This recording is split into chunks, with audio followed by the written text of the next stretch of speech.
Excellencies, distinguished delegates, the meeting is called to order. Let us resume our deliberations under Agenda Item 4. We shall now take up Agenda Sub-Item 4, bracket E, on energy. May I invite the Director of the Energy Division, Mr. Hong Peng Liu, to briefly introduce the documents pertinent to this agenda item. Mr. Liu, the floor is yours. Thank you, Madam Chair. Excellencies, distinguished delegates, it's my honor to introduce the document pertinent to Item 4E on energy. Document ESCAP/APEF 3/6 report on the Third Asian and Pacific Energy Forum and the document ESCAP/APEF 3/6/81 Ministerial Declaration on Building a Secure, Sustainable and Interconnected Energy Future for Asia and Pacific are being presented to the Commission. So this document were adopted at the Third Asian Pacific Energy Forum held in Bangkok and online from 19 to 20 October 2023 and will be introduced by the chair of the forum. Document ESCAP/80/12 on employing digitally driven innovation in the energy sector to support the achievement of Sustainable Development Goal 7 provides an overview of how digitally driven innovation is reshaping the energy sector in the Asia-Pacific region, and how this transformation can help address some of the most urgent priorities on SDG 7. It also provides recommendations for policy options to leverage digitalization to accelerate the achievement of the target of SDG 7, the 2030 Agenda, and the Paris Agreement, consistent with the national policy objectives. In this regard, the Commission is requested to provide guidance on future work of Secretariat on digitally driven innovation in the energy sector. Thank you, Madam Chair. Thank you, Mr. Liu.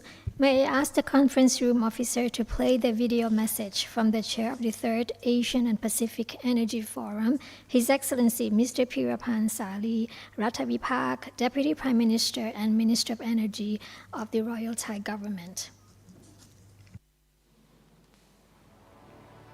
Distinguished delegates, I would like to convey the appreciation of the Royal Thai Government and the Ministry of Energy of Thailand to all member states for their invaluable support in ensuring the triumphant Third Asian and Pacific Energy Forum, which was held in Bangkok in October 2023, another important step forward in Asia-Pacific energy cooperation, was listed at the third forum. The ministerial declaration gives important direction for member countries in the region on how to speed up to SDG 7, improve energy, interconnection, and work together more on the switch to sustainable energy. The forum was a big chance to set goals for energy growth in the Asia-Pacific region and keep an eye on progress towards Sustainable Development Goal 7. I am sure that the ministerial declaration on building a secure, sustainable, and interconnected energy future for Asia and the Pacific will lead to more energy cooperation between countries that are not in our area. It is an honor for me to address the 18th session of the Commission and request that all ESCAP members support the choice taken at the Third Asia and Pacific Energy Forum. Thailand recognized the need to align its energy sector with the Paris Agreement and 2030 Agenda for Sustainable Development, Just Energy Transition Goals. As indicated in the Ministerial Declaration, Thailand is committed to helping SDG 7 by creating a secure, sustainable, and interconnected energy future for Asia and the Pacific. Thank you.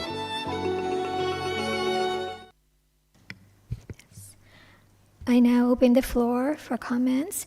I ask all speakers to adhere to the time limit of 3 minutes. The first speaker is from Russian Federation. Russia Federation, you have the floor.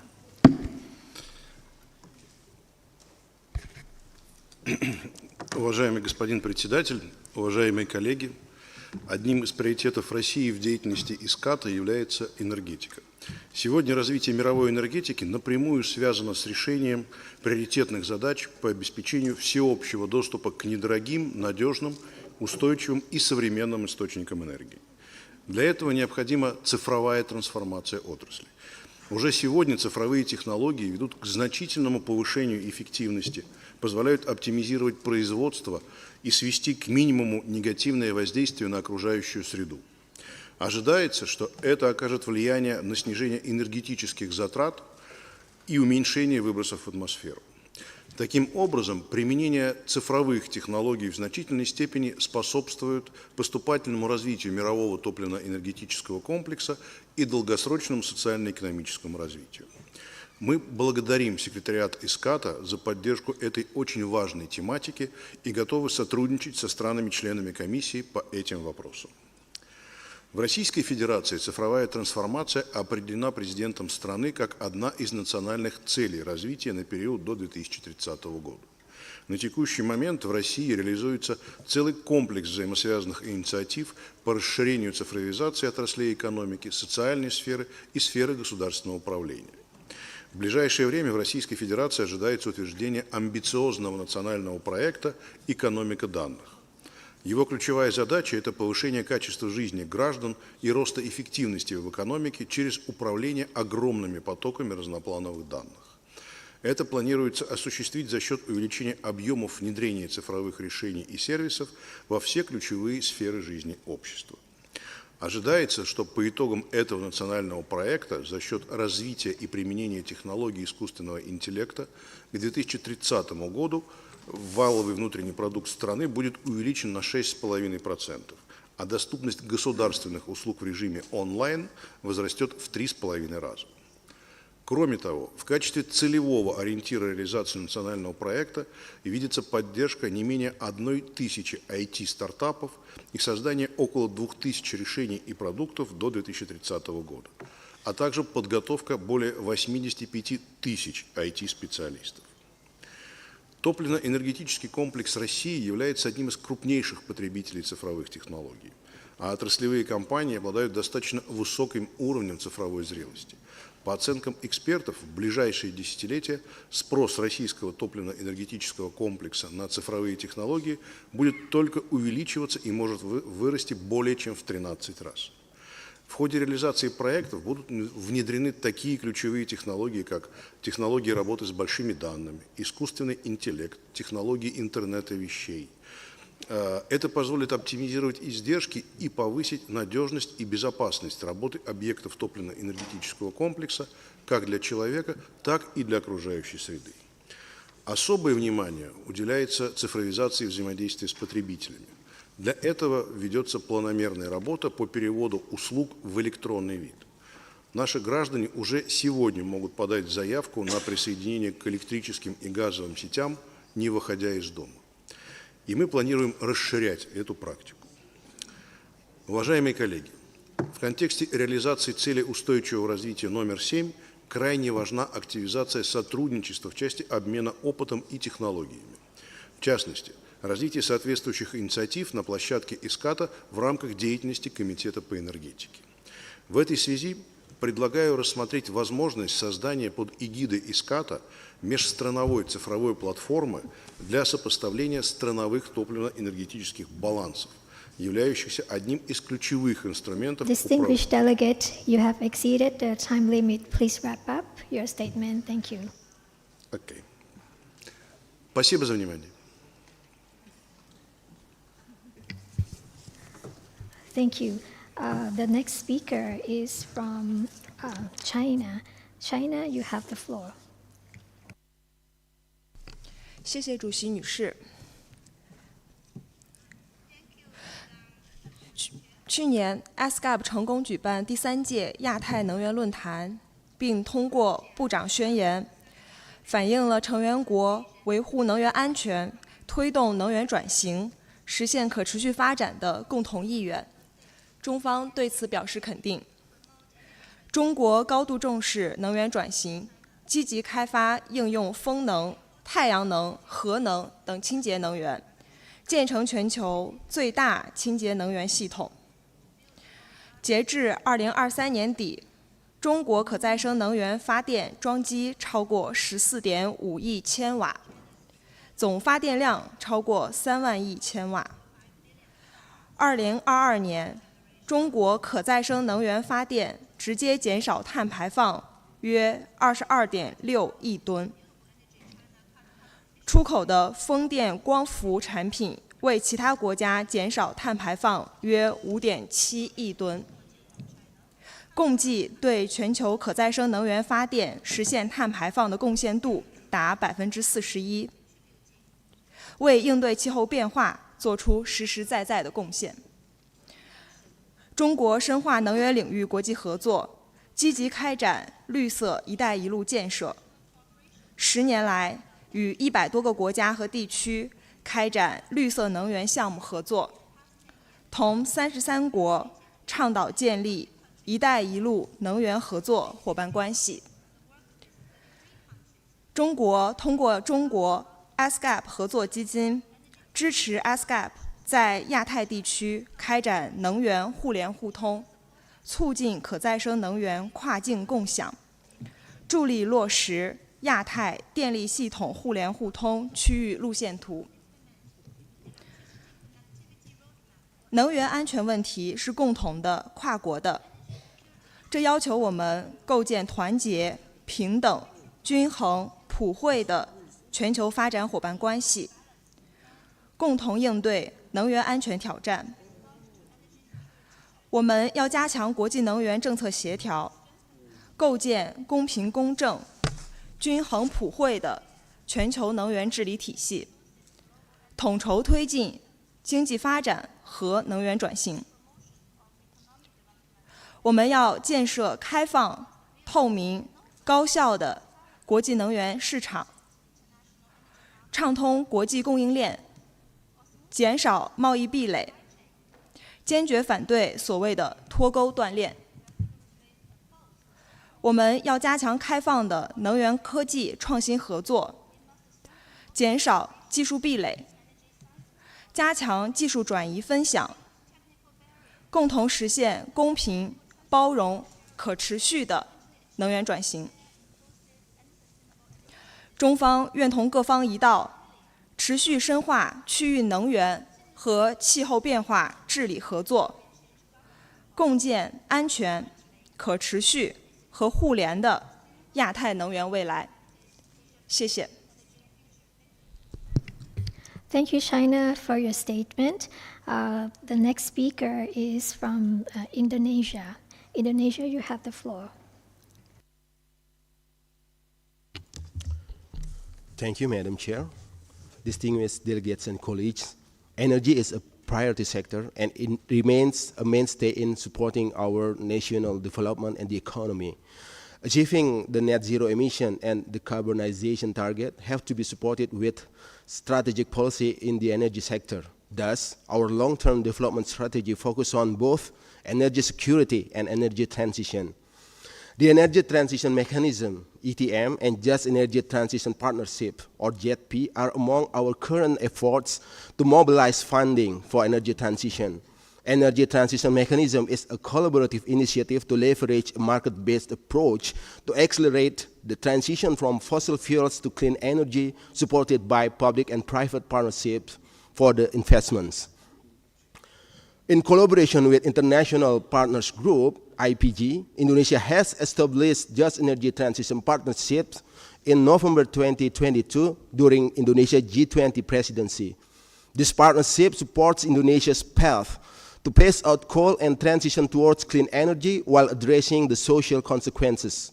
We have prepared a roadmap for the early retirement of coal-fired power plants in accordance with Presidential Decree number 112 in 2022 concerning the acceleration of renewable energy development for the provision of electricity.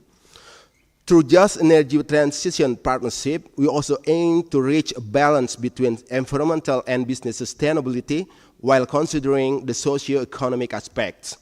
We also emphasize the critical need for coordinated approach to the global energy transition, focusing on the integral role of critical materials and the financings of renewable energy projects.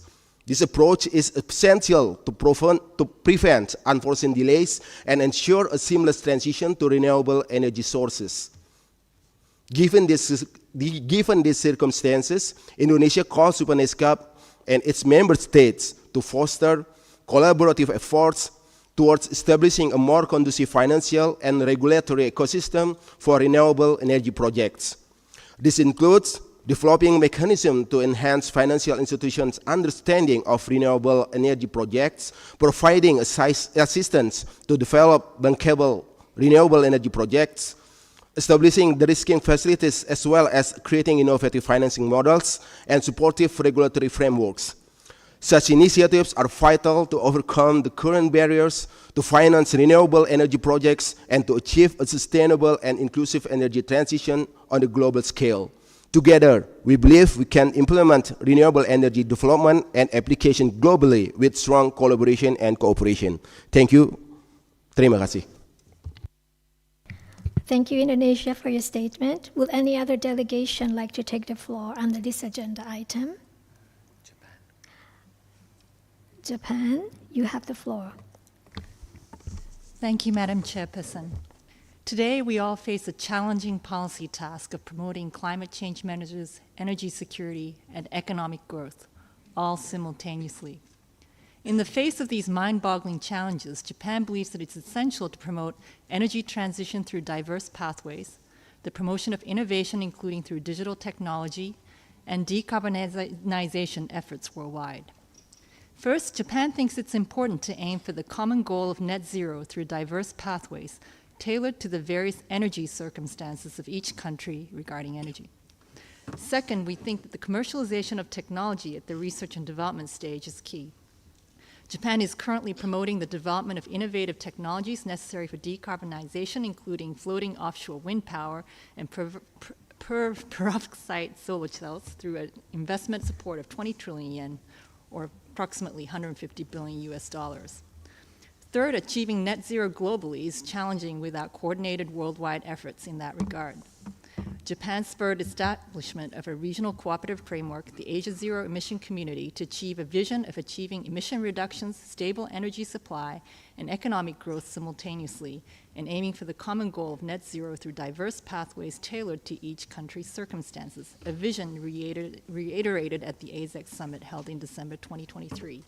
Japan will continue to work towards the energy transition for net zero in Asia by furthering collaboration with other countries, including our cooperation under ASEC aimed at decarbonization in the region. Thank you. Thank you, Japan. May I now invite speaker from Bangladesh to take the floor? Excellencies, distinguished delegates, we acknowledge the importance of digitizing energy sector for ensuring efficient and sustainable energy system. We have formulated an ICT roadmap for integrated ICT development in the power sector, and various digital measures have been taken to improve customer service, ensure transparency and accountability.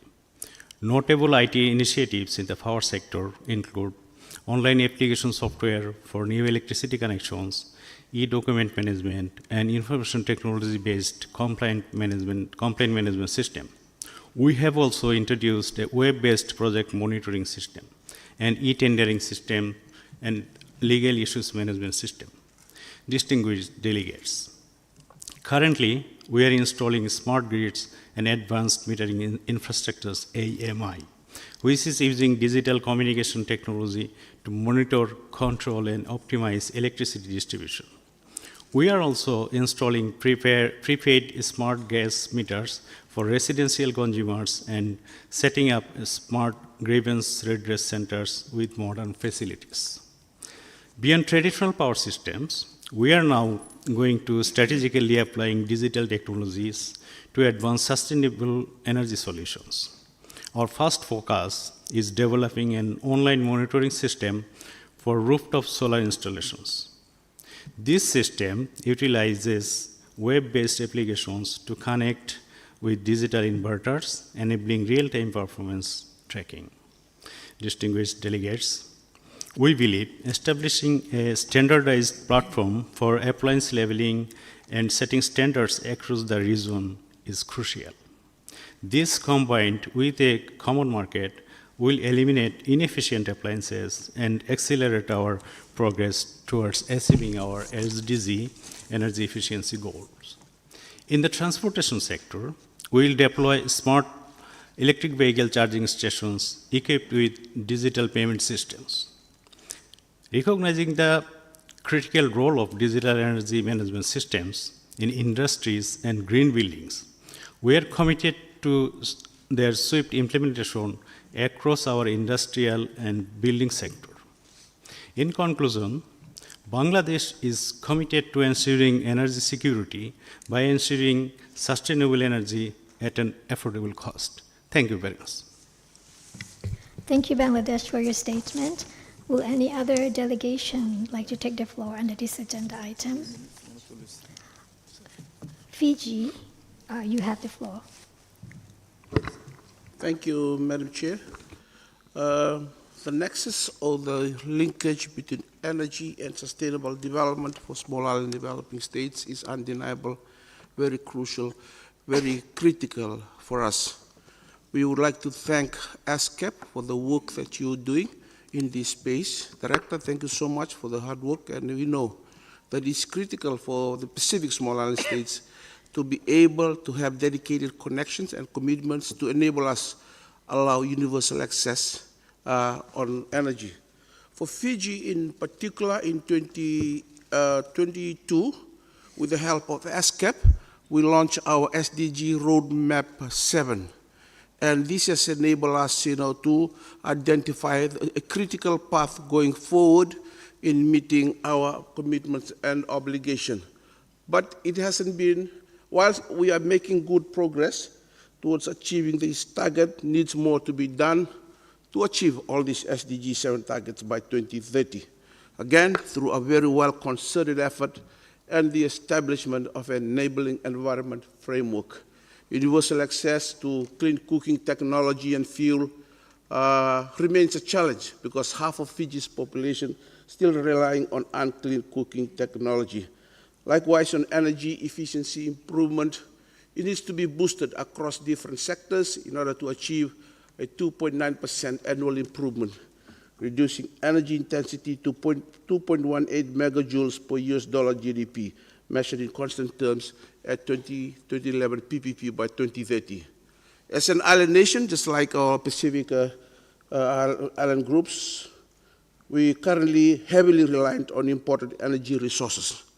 For Fiji, in the last couple of years, he has been doing that due to, whilst we are committed to universally access renewables for Fiji, around 95% by 2030, we see that the challenges imposed by climate change has engendered some remedial policies with the use of imported energy sources. While at the same time, our energy security is high on the agenda. These are some of the developments that we are currently undertaking in Fiji, Madam Chair, and we are thankful to ESCAP once again with your leveraging partnership role in enhancing partnerships with Fiji and the Pacific Island countries to ensure that by 2017 SDG 7, 2030 SDG 7 is well ingrained or embedded in our growth models. Thank you very much. Thank you, Fiji, for your statement. I see none that would like to take the floor under this agenda item, so we should now take up agenda sub-item 4, bracket F, on transport. May I invite the Director of the Transport Division, Mr. Wei Min Ren, to briefly introduce the documents pertinent to this agenda item. Mr. Ren, the floor is yours.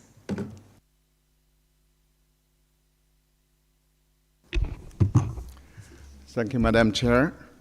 It's my honor to introduce document ESCAP/80/13, pertinent to item 4F on transport, which provides an overview of the ways in which transport digitalization contributes to advancing sustainable development by transforming traditional transport systems into safer, smarter, greener, and more efficient systems that meet transport demand, climate action, and social development objectives. The new applications, including cooperative intelligent transport systems, smart mobility, transport big data, analytics, are steadily driving unprecedented changes in transport safety, accessibility, connectivity, and efficiency. However, due to distinct differences among countries in terms of economic development levels, population sizes, and institutional frameworks, there are consequently differences in the degrees of embracing, formulating, and implementing policies for transport digitalization. The Regional Action Program for Sustainable Transport Development in Asia and Pacific 2022 to 2026 aims to address these challenges. For example, the document before you highlights some of the activities and initiatives that are supporting further progress in transport digitalization, such as the Seoul Declaration on a regional roadmap to support regional cooperation for the wider deployment of sustainable smart transport systems adopted at a regional meeting in July 2023. The annex to the Intergovernmental Agreement on the Trans-Asia Railway Network, entitled Guiding Principles on Electronic Information Exchange between Railways and among Railways and Control Agencies, adopted by the parties to the agreement, and the Strategy 2030 on accelerating rail digital transformation in Asia Pacific, adopted by the Working Group on Trans-Asia Railway Network in September 2023. The first regional conference on autonomous shipping held in February 2024, and the ongoing capacity building projects on integration and application of digital technologies in urban public transport systems and on utilizing smart mobility technologies for sustainable smart cities in Pacific Seas. The Commission is invited to take note of the document ESCAP/80/13 and encourage the active engagement and continued support of its members and associate members in the planned activities on the Regional Action Program. Thank you, Madam Chair. Thank you, Mr. Ren. I now open the floor for comments. I ask all speakers to adhere to the time limit of 3 minutes.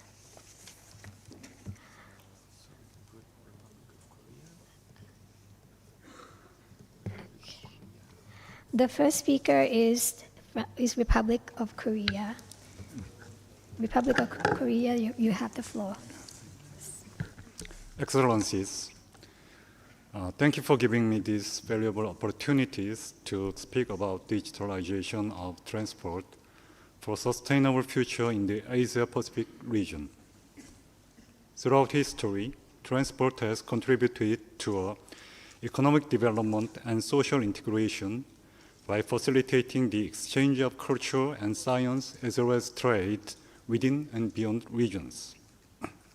With the first industrial revolution, ICT and other innovative technologies are being integrated. Member states, including Korea, are seeing a new era of mobility.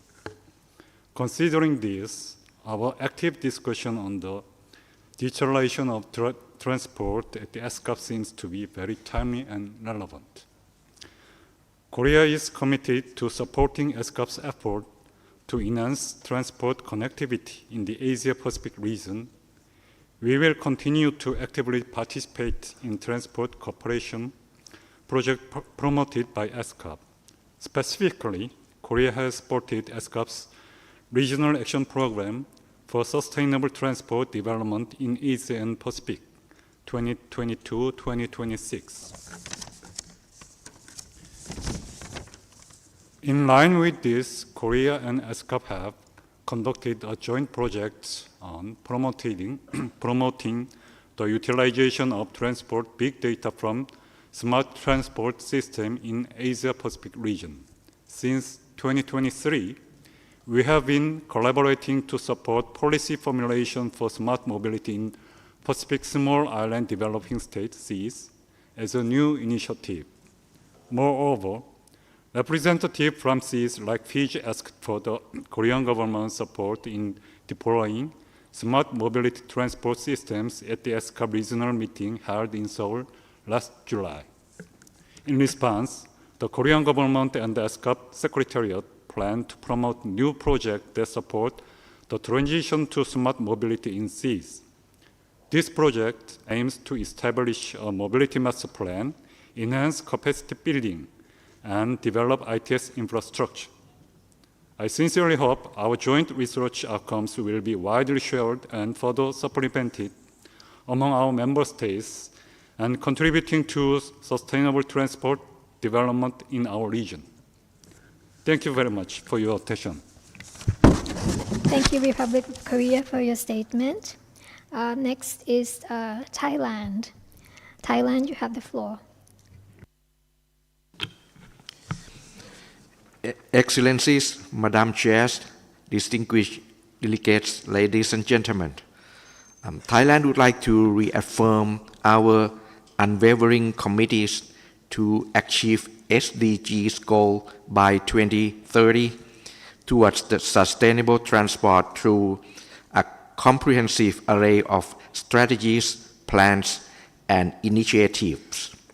To ensure align with Regional Action Program on Sustainable Transport Development in Asia and the Pacific for 2022 to 2026, Thailand has pursued the enhancement of transport infrastructure and services. Towards digitalization of transport, the Thai Ministry of Transport has placed paramount importance on fostering digital innovation. The implementation of M-Flow, or the toll road system, has applied in order to minimize the delay at toll gate during peak hour on pilot motorway project, namely motorway number 7 from Bangkok to Ban Chang and motorway number 9, Bangkok Outer Ring Road. By leveraging automatic vehicle identification technology with radio frequency identification, M-Flow strongly exemplify Thailand's commitment to digital transformation. Furthermore, the establishment of Highway Traffic Operation Center, or HTOC, serve as a pivotal command hub for monitoring, managing, and enforcing highway network.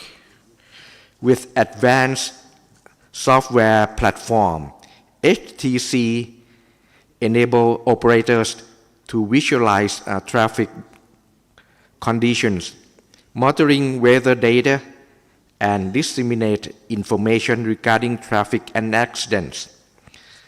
Digital technology play a vital role in enhancing land transport system. Mandatory GPS system installation on all commercial vehicles have significantly bolstered inspection, monitoring, and tracking capability nationwide. The network of GPS centers operated by the Department of Land Transport ensure the swift response to unforeseen circumstances, such as road accidents and violations of speed limits. Moreover, in compliance with relevant UN regulations, Thailand has enacted domestic regulations on vehicle standards to enhance road safety nationwide. These regulations encompass the installation of lighting and signaling device. Distinguished delegate, you have exceeded the time limit. Please wrap up your statement. Thank you. Okay. Moreover, the development of the first prototype protocol electric locomotive is a great step towards the mitigation of greenhouse gas emission and air pollution aligned with the government vision for a sustainable future. Thank you, Madam Chair. Thank you, for Thailand, for your statement. Next is China, to be followed by India. China, you have the floor. 谢谢主席女士。过去1年，尽管面临诸多挑战，亚太地区ESCAP 秘书处积极推进区域交通运输合作发展，有效地促进区域交通互联互通和高效、韧性、可持续发展。中方对此表示赞赏。中国高度重视交通运输发展，全国建成综合交通网络总里程超过600万公里。2019年到2023年，累计完成交通固定资产投资超过18万亿元。智能铁路、智慧公路、智慧航道、智慧民航、智慧邮政等建设步伐加快，已经建成和在建的自动化集装箱码头规模均居世界前列。新能源车辆占城市公交车的比重达到了77.6%。中国积极参与区域和全球交通领域合作。“一带一路”倡议提出10多年以来，基础设施硬联通扎实推进，规则标准软联通成果丰硕，签署了22项政府间国际道路运输便利化协定，72个双边和区域海运协定，130多个双边航空运输协定。中欧班列通达欧洲25个国家的217个城市。中国设立国际可持续交通创新和支持中心，举办全球可持续交通高峰论坛，发起设立全球可持续交通创新联盟。绿色交通合作是共建“一带一路”绿色发展的重点领域。中方积极推动国际海运和航空低碳发展，推广智能交通解决方案，发展多式联运和绿色物流。中方还通过中国 ESCAP 合作基金支持 ESCAP 秘书处开展交通领域研究项目，帮助亚太国家推动交通运输绿色韧性发展。女士们、先生们，亚太地区可持续交通发展仍然面临诸多挑战，中方愿与 ESCAP 各方加强合作，推动落实亚太可持续交通运输发展区域行动计划2022到2026年，打造更加智能、高效、绿色、包容的交通系统，更好推进2030可持续发展议程落实。谢谢。Thank you, China, for your statement. May now invite India. India, you have the floor. Thank you, Madam Chair. India recognizes the transformative role that digitalization can play to make logistics and transportation more greener, safer, more inclusive, and sustainable. Government of India has embarked on an ambitious journey to revolutionize country's transport infrastructure, aiming to bolster economic growth and improve quality of life.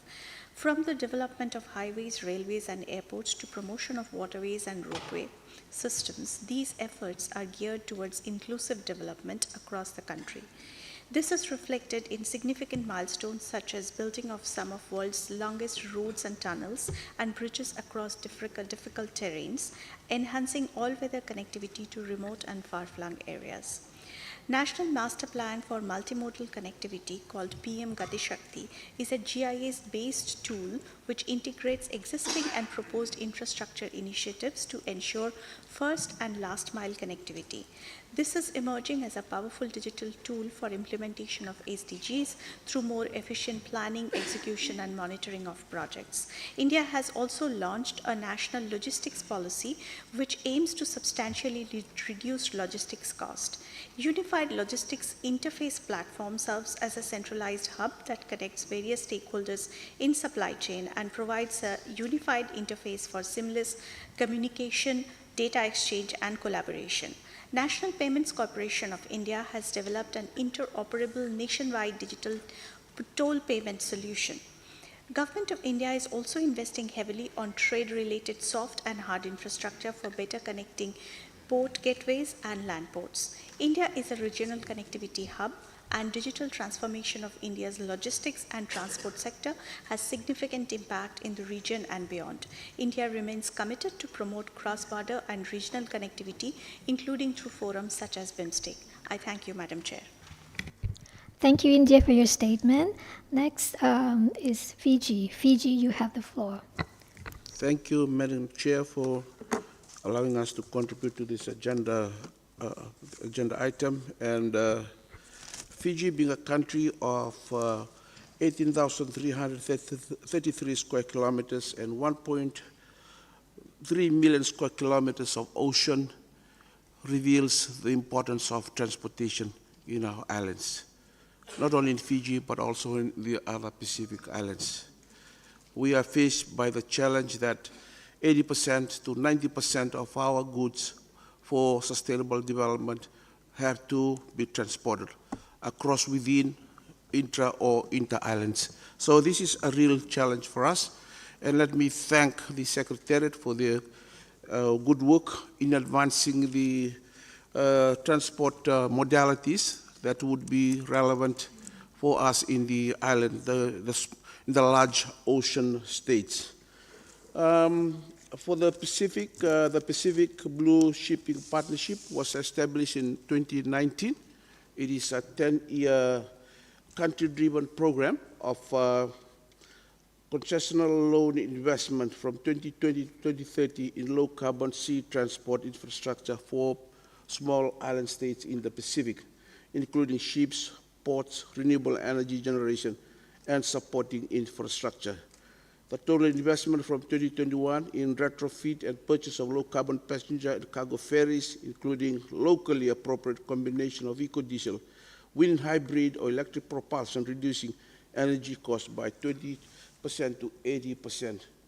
The Pacific Blue Shipping Partnership is an open coalition currently comprised of 8 Pacific Island countries led by Fiji and the Marshall Islands, who have announced an ambitious commitment to accelerate development of a 100% carbon-free maritime transport sector by 2050, including a 40% reduction of GHG emissions from shipping by 2030.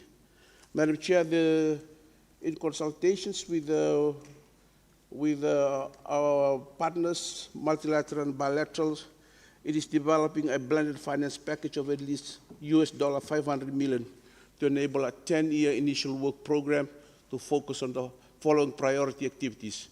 From 2021, it's investment in retrofit and purchase of low-carbon cargo and passenger ferries. From 2023, grant finance and concessional loans for high-ambition projects that address country-defined priorities, focusing for low-carbon fleet upgrades, fishing, cargo or passenger vessels, climate proofing of ports, and supporting renewable energy infrastructure. From 2023, capitalizing on a small to medium-scale enterprise SME finance facility, offering revolving loans, guarantees, and equity investments for SME commercial activities signed with the objectives of the Pacific Blue Shipping Partnership. And lastly, from 2022, grant finance for a partnership research and capacity hub for a decentralized collaboration between regional and international institutions focusing on research and technology developments and piloting and delivery of training, expert and advice and analysis and implementation programs with particular attention devoted to the creation of opportunities for women and marginalized groups. I thank you, Madam Chair, for the opportunity to share this information. And again, we support the way forward as being proposed by the Secretary. Thank you very much. Thank you, Fiji, for your statement. Will any other delegation like to take the floor under this agenda item?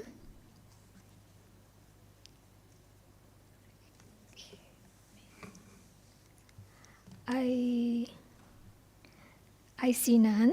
So let us now proceed with agenda sub-item 4, bracket G, pertaining to macroeconomic policy, poverty reduction, and financing for development. May I invite the Director of the Macroeconomic Policy and Financing for Development Division, Mr. Hamza Ali Malik, to briefly introduce the documents pertinent to this agenda item. Mr. Malik, the floor is yours.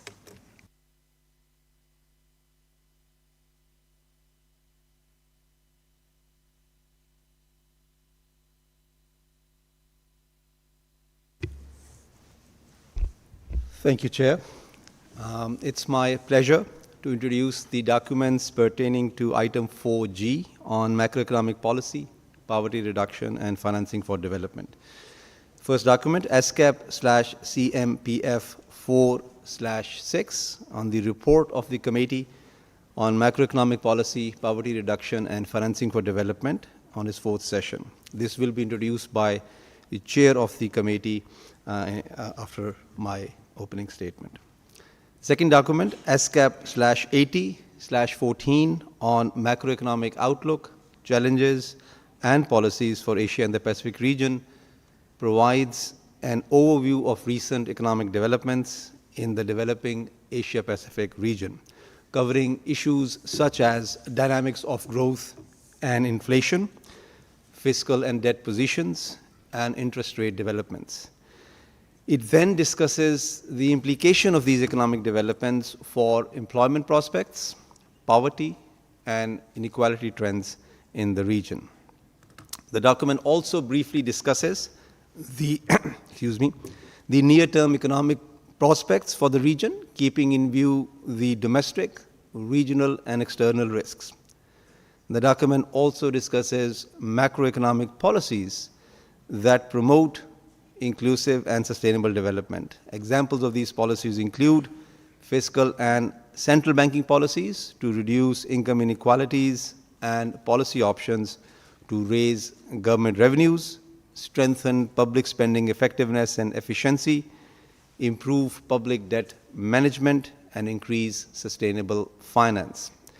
In this regard, the Commission is invited to discuss the macroeconomic assessments and policy ideas contained in the document and provide feedback and guidance to the Secretariat for its forthcoming analytical work and for the planning and preparation of future technical assistance and capacity building work. The Commission is also encouraged to share information about country-specific experiences and initiatives in relation to these issues so that the participants can learn from each other. Thank you, Chair. Thank you, Mr. Malik. May I now invite the Chair of the 4th session of the Committee on Macroeconomic Policy, Poverty Reduction, and Financing for Development, His Excellency Mr. Tumur Amarsana, Ambassador Extraordinary and Plenipotentiary and Permanent Representative of Mongolia, to report on the outcomes of the committee. Your Excellency, the floor is yours. Thank you, Mr. Chair. Excellencies, distinguished delegates, it was my honor, together with my Vice Chair from Sri Lanka, Vietnam, and Maldives, to be elected as the Chair of the 4th session of the Committee on Macroeconomic Policy, Poverty Reduction, and Financing for Development, which was convened from 1st to 3rd November 2023 in Bangkok. I am pleased to bring to the attention of the Commission the main recommendation and decisions adopted by the committee. The committee recommended that the Secretariat to undertake research, provide capacity building, support and promote peer-to-peer learning, and the sharing of experiences among member states in the areas of sustainable finance and public debt. To facilitate international cooperation and collaboration, including South-South cooperation, and to bridge the substantial financing gap to achieve the Sustainable Development Goals in Asia and the Pacific. To convene meeting for member states and pertinent stakeholders to support the 2030 Agenda of the Sustainable Development and taking into account its midterm review and keeping in view the need of accelerated financing for poverty reduction and sustainable development. To carry out research and provide support to member states on macroeconomic policy and debt distress issues, including long-term and development-oriented public debt, sustainability assessment, domestic resource mobilization, access to affordable financing for development, and international cooperation on debt resolution. To carry out research relevant to the achievement of the Sustainable Development Goals and provide support for the means of implementation to member states, ensuring that such research and support are rooted in and linked to the 2030 Agenda for Sustainable Development Goals. Finally, to leverage the platform provided by the Consultative Group on Financing Strategies for the Sustainable Development Goals to strengthen policy exchanges and the sharing of experiences on macroeconomic challenges and sustainable financing issues. In addition, the committee adopted two decisions. First, it took a note of the key findings contained in Sustainable Finance, Bridging the Gap in Asia and the Pacific, and the suggested actions to be taken by all stakeholders, in particular governments, regulators, and private financing entities, to bridge the sustainable finance gap in Asia and the Pacific.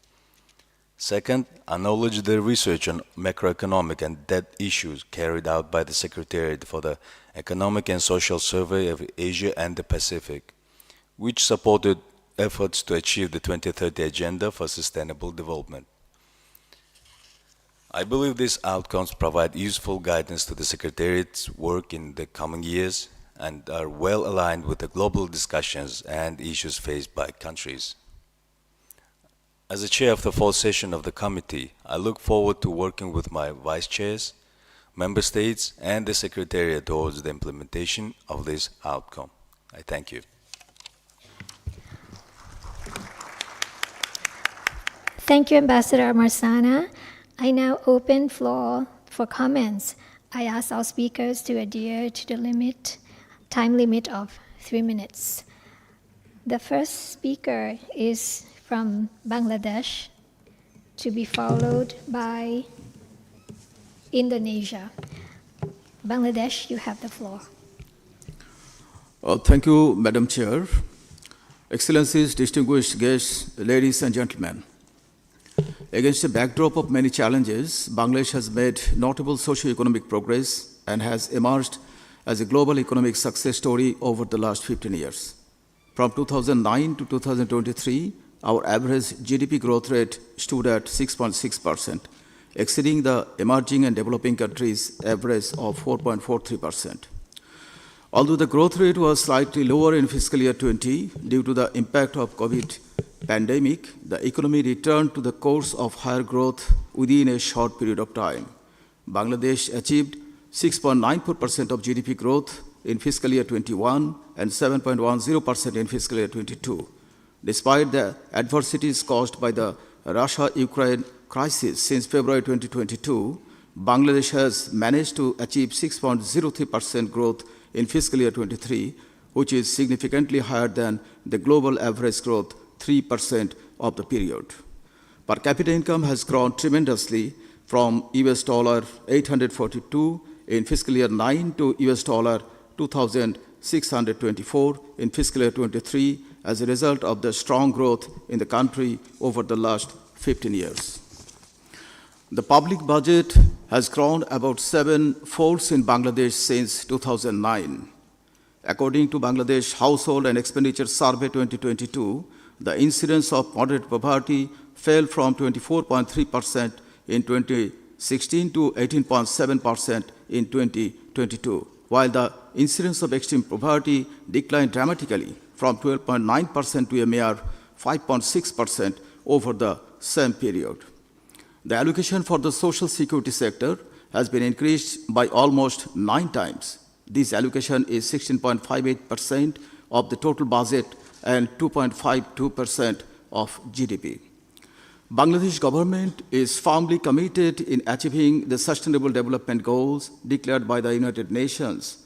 Honorable Prime Minister Sheikh Hasina envisions transforming Bangladesh into an upper-middle-income country by 2031 and a developed country by 2041 to fulfill the dream of Father of the Nation, Bangabandhu Sheikh Mujibur Rahman, of a prosperous and poverty-free Bangladesh, that is Sonar Bangla.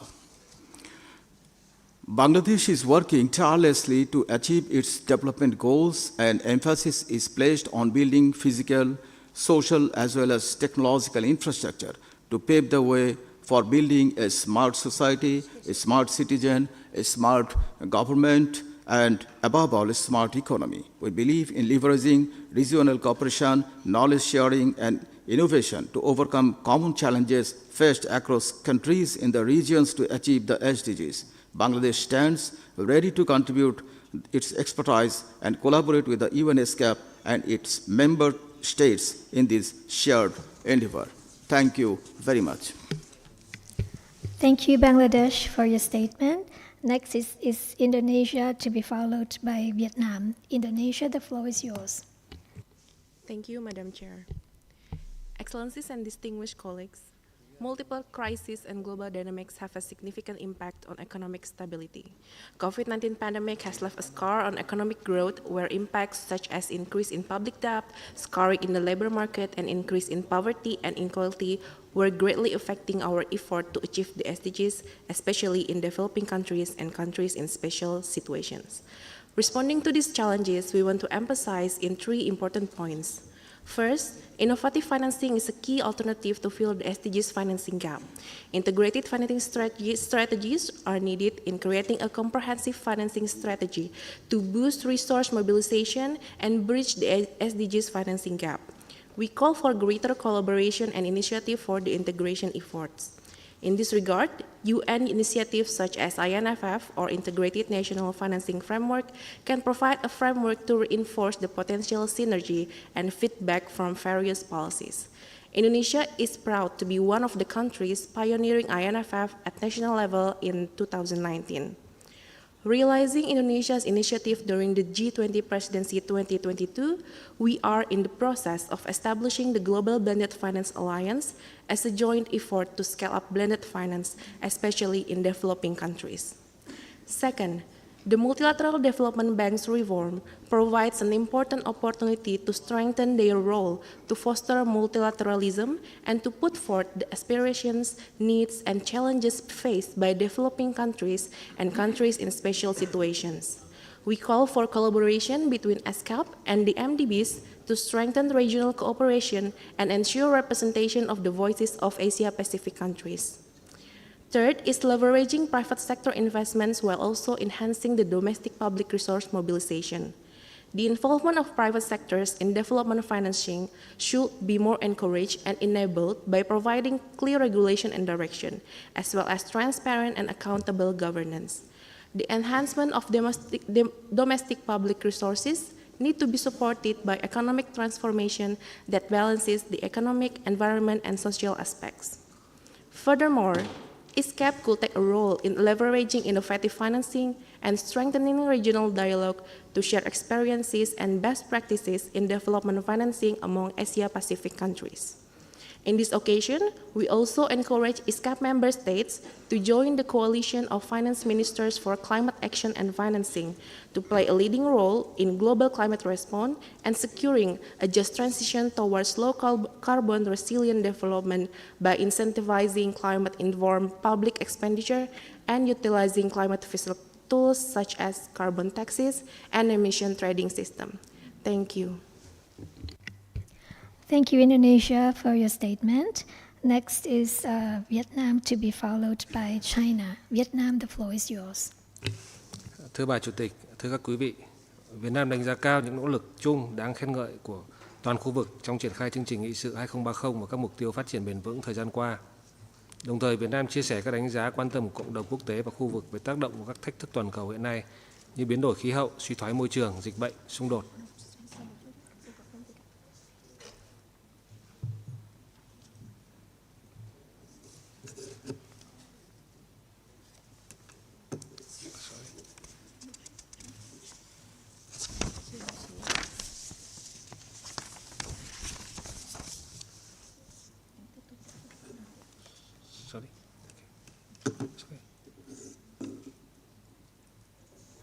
Can you check with the interpreter for the English translation? English channel is available right now. Okay, sorry.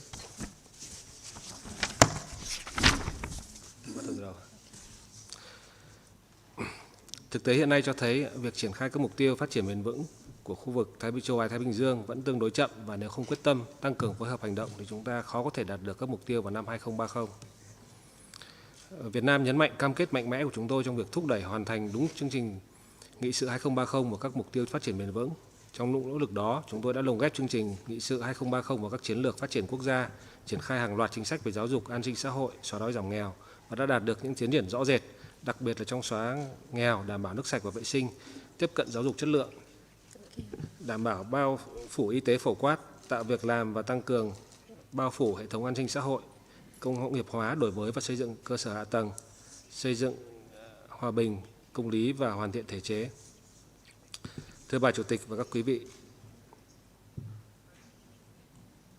chương trình nghị sự 2030 và sự phát triển bền vững và các mục tiêu SDG tiếp tục là kim chỉ nam cho việc phát triển phục hồi xanh và bền vững trong thời gian tới.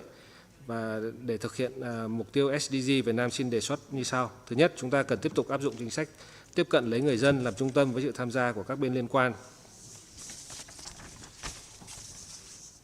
Thứ hai, chúng ta cần nghiên cứu ưu tiên đầu tư vào nguồn lực, khoa học công nghệ, đổi mới và cơ sở hạ tầng, cũng như những công cụ thực hiện SDG, trong đó phát huy vai trò của giới trẻ, đặc biệt là thông qua chuyển đổi số, đổi mới và sáng tạo khởi nghiệp.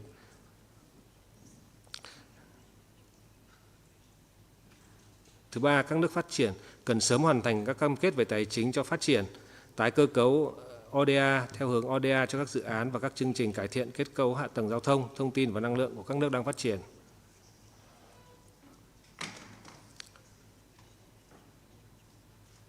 Cuối cùng, chúng ta cần tăng cường việc giám sát tiến độ thực hiện SDG, đặc biệt thông qua việc xây dựng và trình bày đánh giá quốc gia tự nguyện về tiến độ thực hiện SDG để xác định các chính sách cần được thúc đẩy.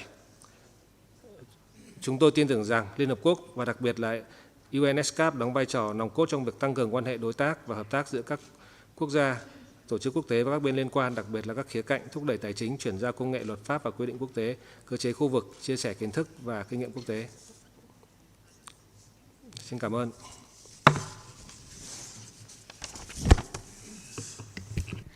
Thank you, Vietnam, for your statement. Next is China, to be followed by India. China, you have the floor. 谢谢主席女士。过去一年，尽管面临诸多挑战，亚太地区仍在世界经济增长中发挥重要作用。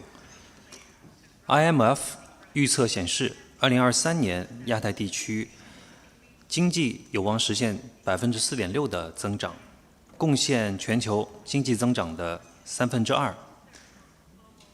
中国仍是全球增长的主要引擎。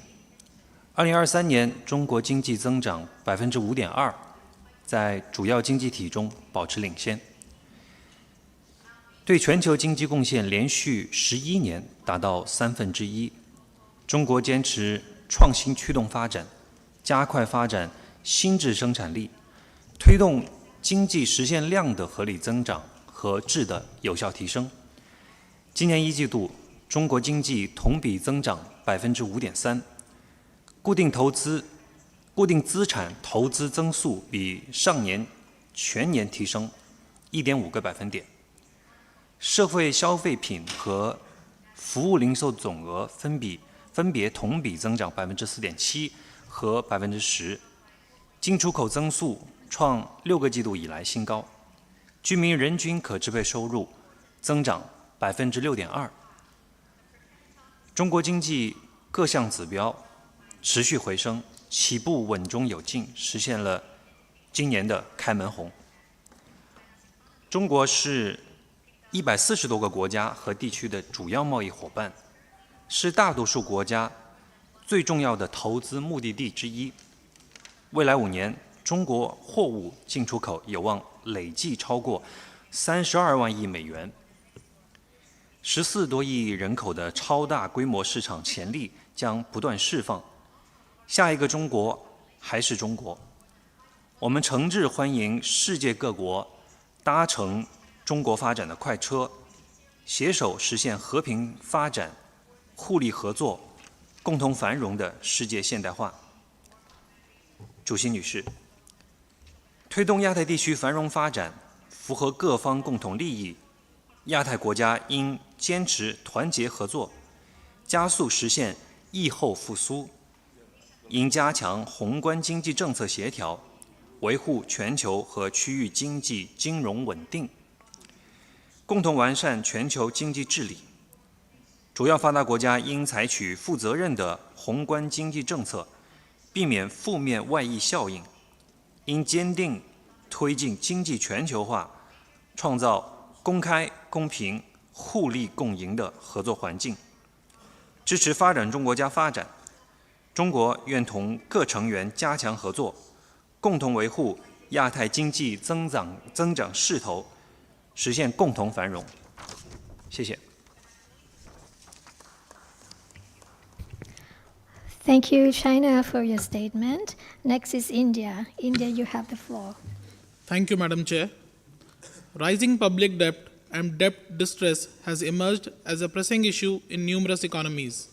While the pandemic further exacerbated fiscal constraints, geopolitical uncertainties and rising prices have compounded fiscal pressures. Economies grappling with fiscal challenges require immediate attention from the global community. Madam Chair, the public finance policy of the Government of India is broadly governed by objectives of fiscal consolidation by gradual improvement in tax to GDP ratio and expenditure rationalization, while ensuring efficient and optimum utilization of resources, debt management, and transparency.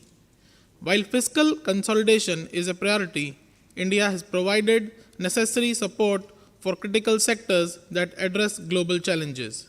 This is reflected in the fact that despite the adverse impacts of COVID-19 on the economy, India has enhanced its climate ambition and embarked on a low greenhouse gas emission development strategy through a multi-pronged approach. Sovereign green bonds have been launched to garner additional finances from potential investors to fund public projects in the green economy. Besides, India has laid focus on strengthening digital public infrastructure for financial inclusion. The Unified Payments Interface has enabled financial inclusion and has incentivized small vendors to participate in the formal economy. Several regulatory measures have been taken to align financial flows towards sustainability goals. Securities and Exchange Board of India has put up a framework for green debt securities and has introduced innovative measures such as blue bonds related to water management and marine sector yellow bonds for solar energy, and transition bonds as subcategories of green debt securities. SEBI has also mandated the top 1,000 listed companies to provide ESG disclosures. India has also set up a social stock exchange to enable non-profit organizations and for-profit social enterprises to raise funds towards projects that demonstrate social impact. Effective poverty reduction policies must adopt a multidimensional perspective. India has deployed targeted schemes to address key indicators of National Multidimensional Poverty Index, and as a result, 248 million people have escaped multidimensional poverty in India during the last decade. As a trusted partner of Global South, India remains committed to strengthen regional cooperation as means to address shared challenges to leave no one behind. Thank you, Chair. Thank you, India, for your statement. Next is Fiji. Fiji, you have the floor. Thank you, Madam Chair. Fiji's post-pandemic economic rebound has been strong, and growth is now returning to historical trends. This year, growth is projected at 3%, although it faces downside risks. Budget policies are broadly appropriate this year, although additional gradual fiscal consolidations is needed going forward to rebuild fiscal buffers. Macroeconomic policy, therefore, should continue to focus on rebuilding room for policy response to shocks through a steady reduction in debt ratios, a gradual normalization of monetary policy, and an ambitious reform program to promote stronger growth. Structural reforms needed to tackle the key constraints to high GDP growth, build resilience, and address future challenges, including climate change and immigration. Fiji is very thankful to the Secretariat for the continued work and advisories that are being provided to my Ministry of Finance in this work, and we look forward to continue to working with your Director in advancing some of our key structural goals that will enable us to regain full potential of our economic growth in the near future. Thank you very much. Thank you, Fiji, for your statement. Will any other delegation like to take the floor under this agenda item?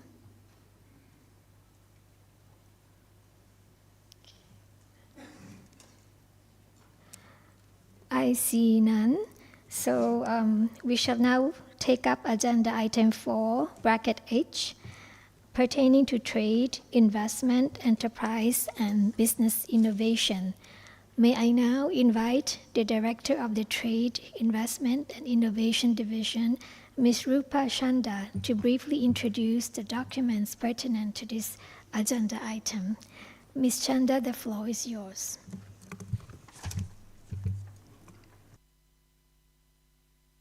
Thank you, Chair. It's my pleasure to introduce the documents pertinent to item 4H, Trade, Investment, Enterprise, and Business Innovation. Document ESCAP/80/16 on enabling inclusive and sustainable development through digital trade, investment, innovation, and the use of technology provides an overview of the state of digital trade and investment in Asia and the Pacific. It presents the evolving policy environment supporting these flows, with a particular focus on emerging regional cooperation and integration initiatives.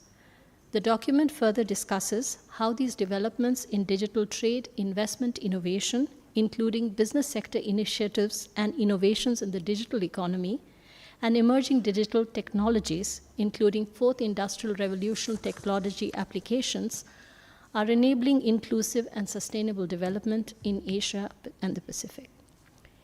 In this regard, the Commission may wish to indicate the types of support, such as training and knowledge sharing, tools, research and advisory services that may be required from the Secretariat to promote trade, investment, business innovation, and technology transfer.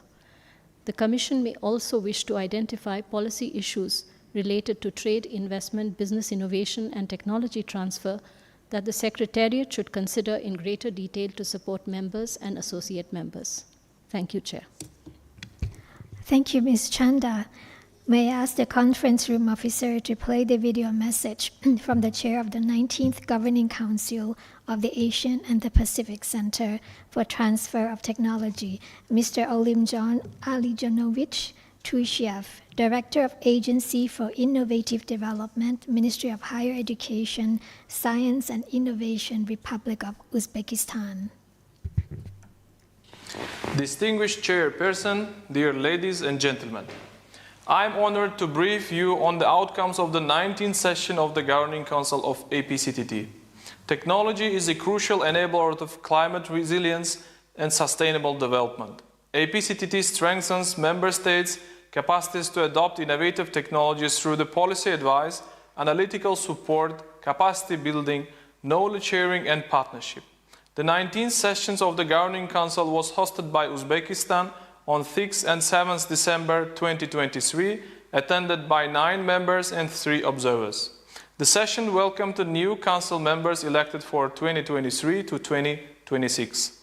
The Council commended APCTT's achievements during December 2022 and November 2023.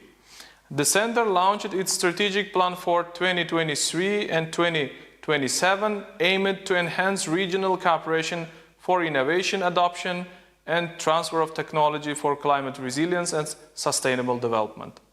The APCTT implemented 19 demand-driven activities on climate resilience, air pollution control, renewable energy, 4IR, and green technologies. The activities benefited nearly 1,000 participants from 20 countries. APCTT facilitated knowledge sharing through the Asia-Pacific Tech Monitor, periodical and publications, including a compendium on air pollution control technologies and city-level assessments. The publications were developed under APCTT's project and city air pollution control for improved capacity of officials on innovative technologies and action plans. The Council requested APCTT to continue providing policy advice, capacity building and technology cooperation, focusing on innovative technologies for climate resilience and sustainable development. The Council highly appreciated APCTT's draft evaluation report for 2019 to 2023. APCTT's performance was ranked as satisfactory to highly satisfactory in all 6 indicators, including impact, effectiveness, relevance, efficiency, sustainability, and gender. The GC duly noted the recommendations on the partnerships, online courses and technology transfer, knowledge sharing workshops, and enhanced visibility. The Council adopted APCTT's program of work for 2024 and appreciated initiatives including Community of Practice on Climate Technologies and Fellowship Program. The Council invited members to consider providing voluntary annual contributions, supporting joint projects, finance technical cooperation projects, and providing national experts and fellows to APCTT.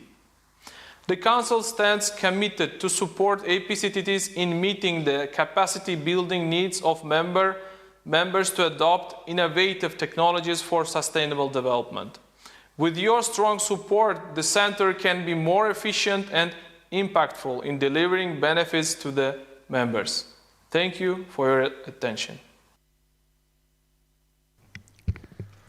I now open the floor for comments. I ask our speakers to adhere to the limit of time of 3 minutes. The first speaker is Thailand. To be followed by the Republic of Korea. Thailand, you have the floor. Thank you, Madam Chair.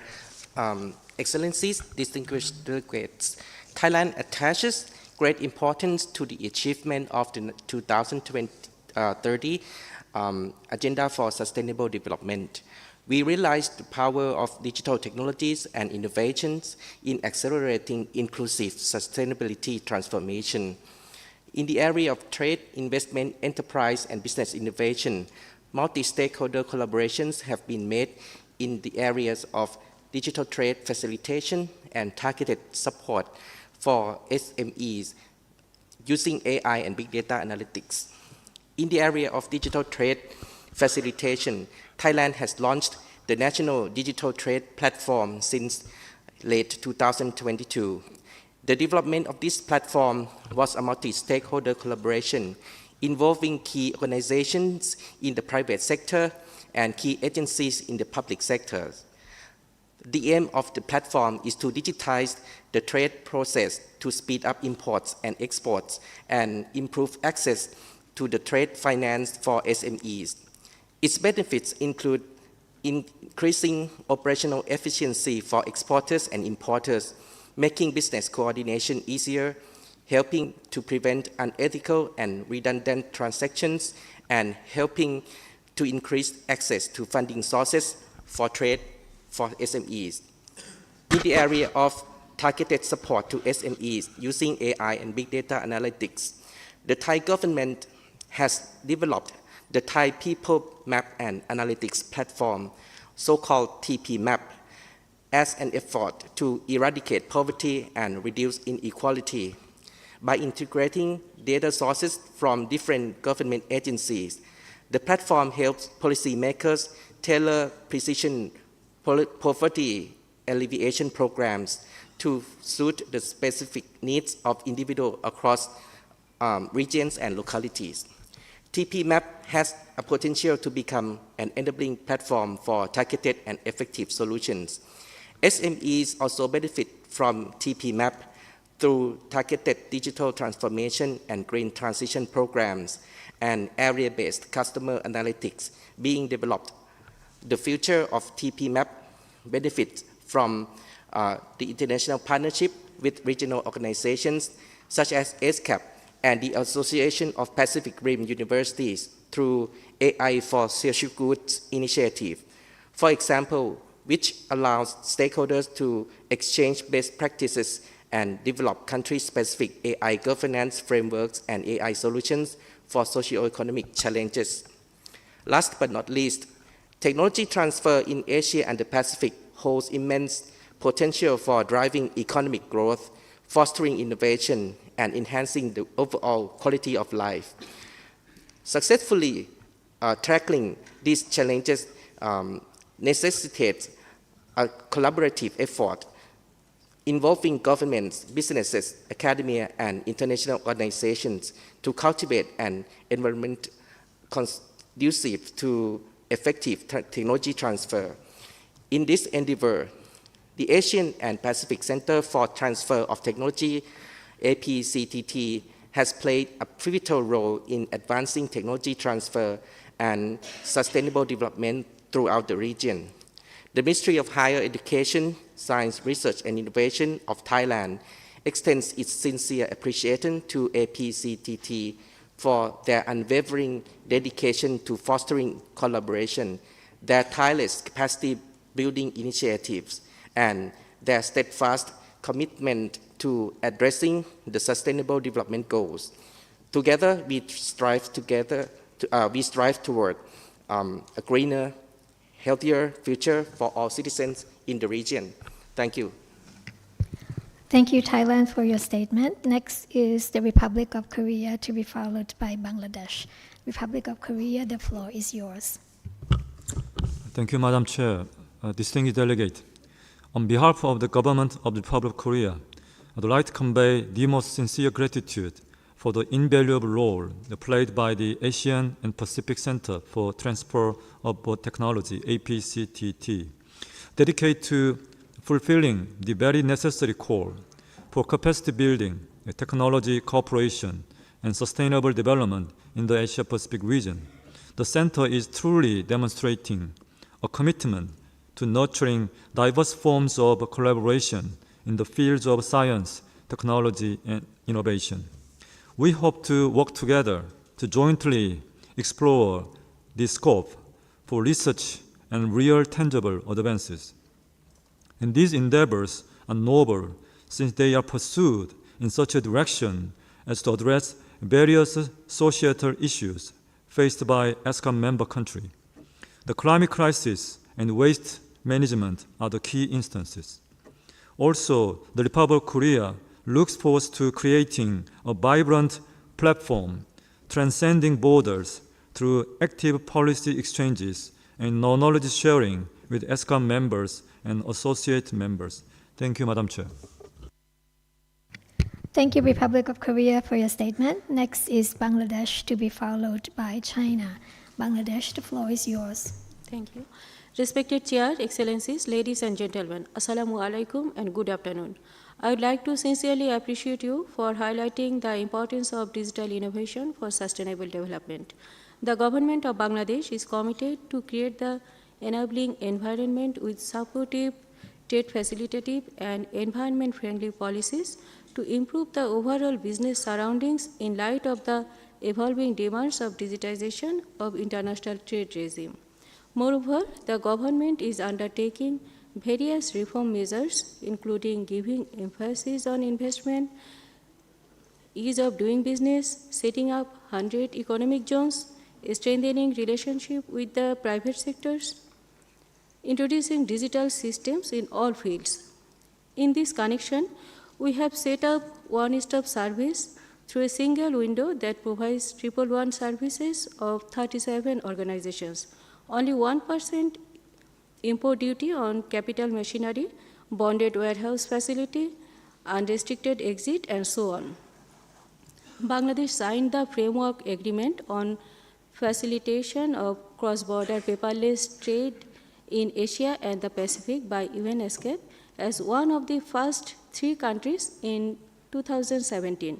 We have formulated National Digital Commerce Policy 2018, Digital Commerce Guideline 2021, and Digital Business Identification Registration Guideline 2021. Finally, we seek to integrate into the global value chain. The Commission session serves as a crucial platform to emphasize the importance of more cooperation among the member countries on the path to shared prosperity. Thank you all for your kind attention. Thank you, Bangladesh, for your statement. Next is China, to be followed by India. China, the floor is yours. 谢谢主席女士。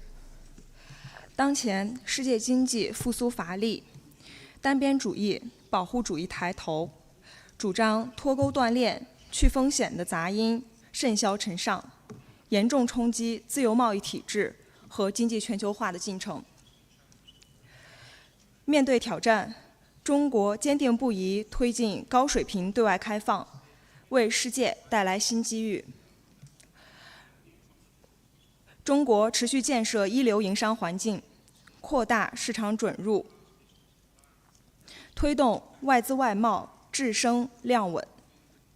2023年，中国实际使用外资超1.1万亿元，新设外资企业数量增长39.7%，规模稳居全球前列。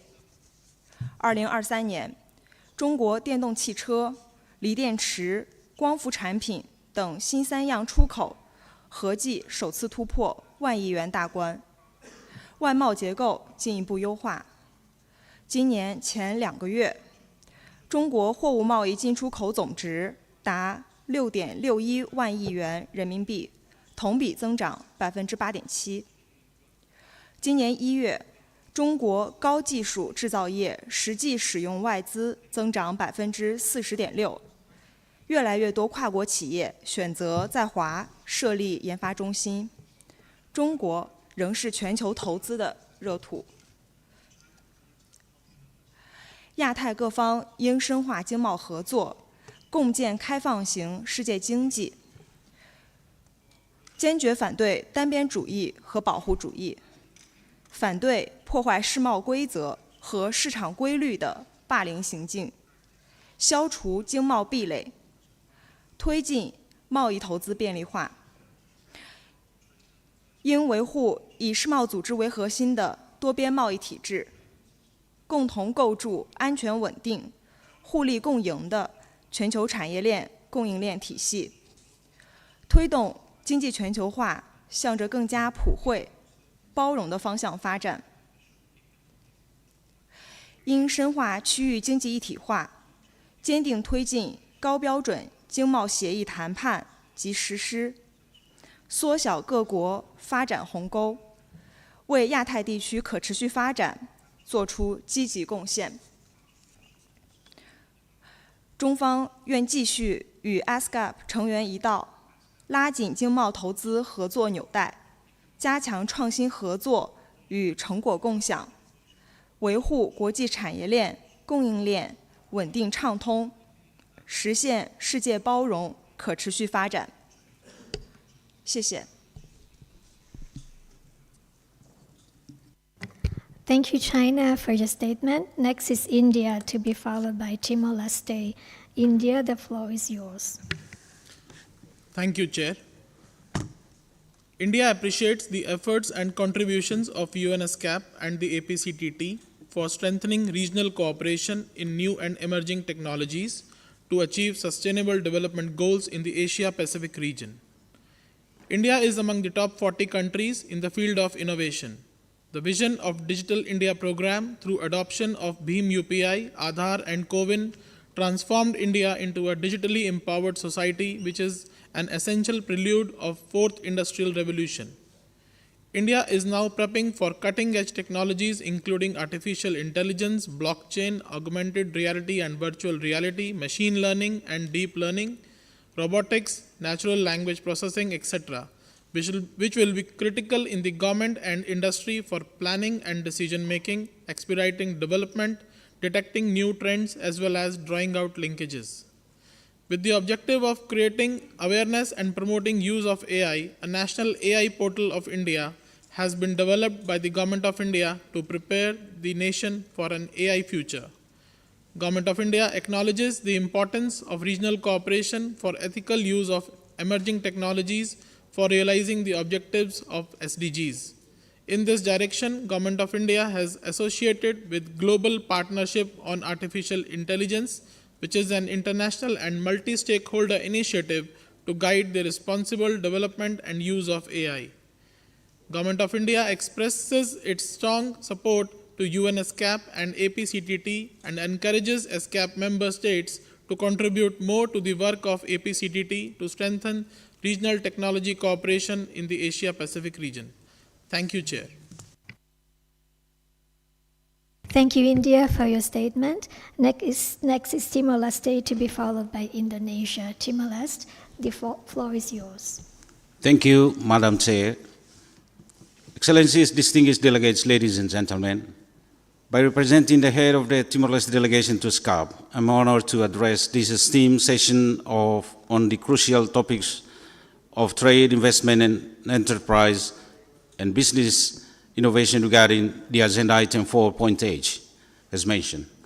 Timor-Leste recognizes the pivotal role that trade, investment, and entrepreneurship played in driving economic growth, creating jobs, and fostering sustainable development.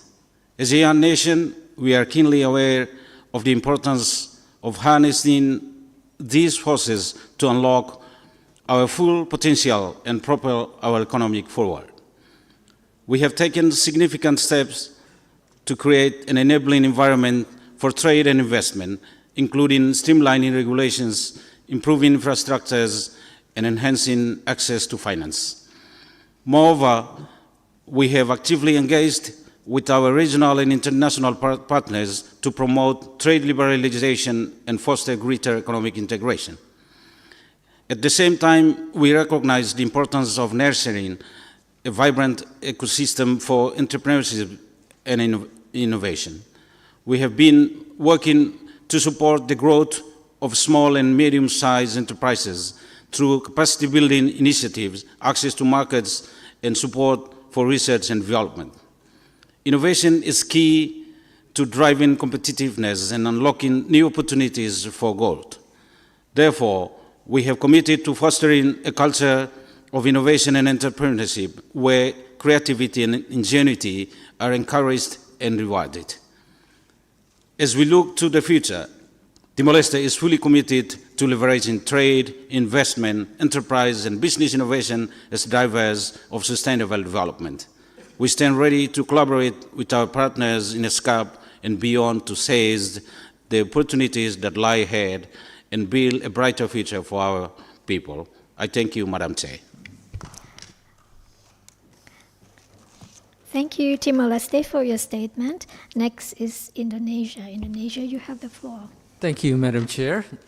Indonesia, as well as many Asia-Pacific countries, has long depended on commodities, primary commodities, for economic sustenance. However, we face challenges to maximize the potential due to the volatility of commodity markets and the lack of export diversification. We see the urgency to reduce the dependency of primary commodities and foster inclusive growth through trade diversification and value addition. In the Indonesian context, we have initiated cross-sectoral approaches to address these challenges.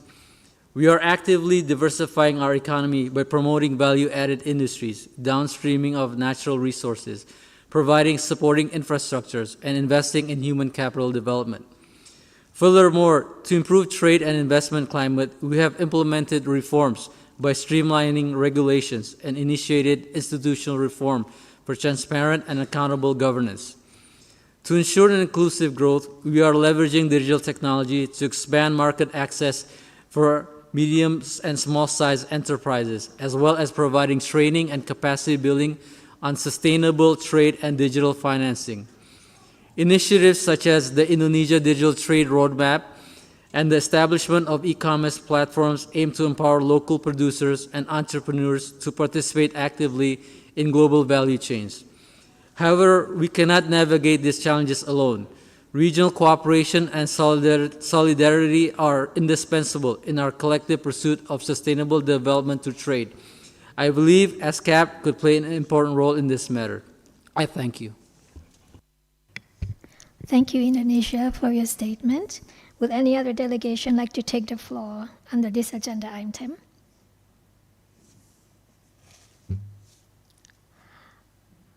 I see none. So we shall now take up agenda item 4 bracket I, pertaining to information and communications technology, science, technology, and innovation. May I invite the Director of the Information and Communications Technology and Disaster Risk Reduction Division, Ms. Tiziana Bonaparte, to briefly introduce the documents pertinent to this agenda item. Ms. Bonaparte, the floor is yours.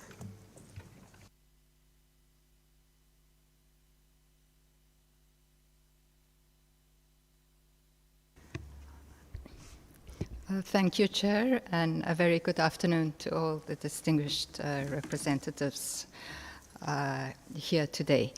The documents pertinent to this agenda item are ESCAP/80/17 on report of the Governing Council of APCICT, and then ESCAP/80/18 on leveraging digital technologies to accelerate the achievement of the Sustainable Development Goals. It is now my pleasure to introduce ESCAP/80/18. The analysis in this document shows that Asia and the Pacific has seen a rapid diffusion of digital technologies in recent years. Yet disparities in digital connectivity persist in the region, and particularly impacting the Pacific Island countries. The document further underscores digital connectivity as an essential foundation for delivering digital government services and promoting digital inclusion. And it illustrates good practices on digital solutions across the region, of which a few examples are, one, to address the digital divide, continued public and private investments in digital infrastructure and digital literacy are imperative. These investments will help build a more inclusive digital society that leaves no one behind, as achieving universal and meaningful connectivity can increase the efficiency and the effectiveness of delivery of an ever-expanding array of services, notably social protection payments. Similarly, scaling up digital tax solutions can also strengthen tax transparency and accelerate domestic resource mobilization for sustainable development financing. The use of innovative technologies, cutting-edge technologies, notably AI-driven large language models and geospatial data, can enhance the adaptive capacity and early warning systems for disasters, enabling effective risk reduction actions. The document also refers to the urgent need to prioritize capacity building to leverage the opportunities emerging from digital innovation through stakeholder engagements, including engagements by end users and the business sector. And in this regard, the members and associate members of the Commission are invited to support and participate in the Asia-Pacific Ministerial Conference on Digital Inclusion and Transformation, being hosted by the government of Kazakhstan in Astana from 3 to 5 September of this year.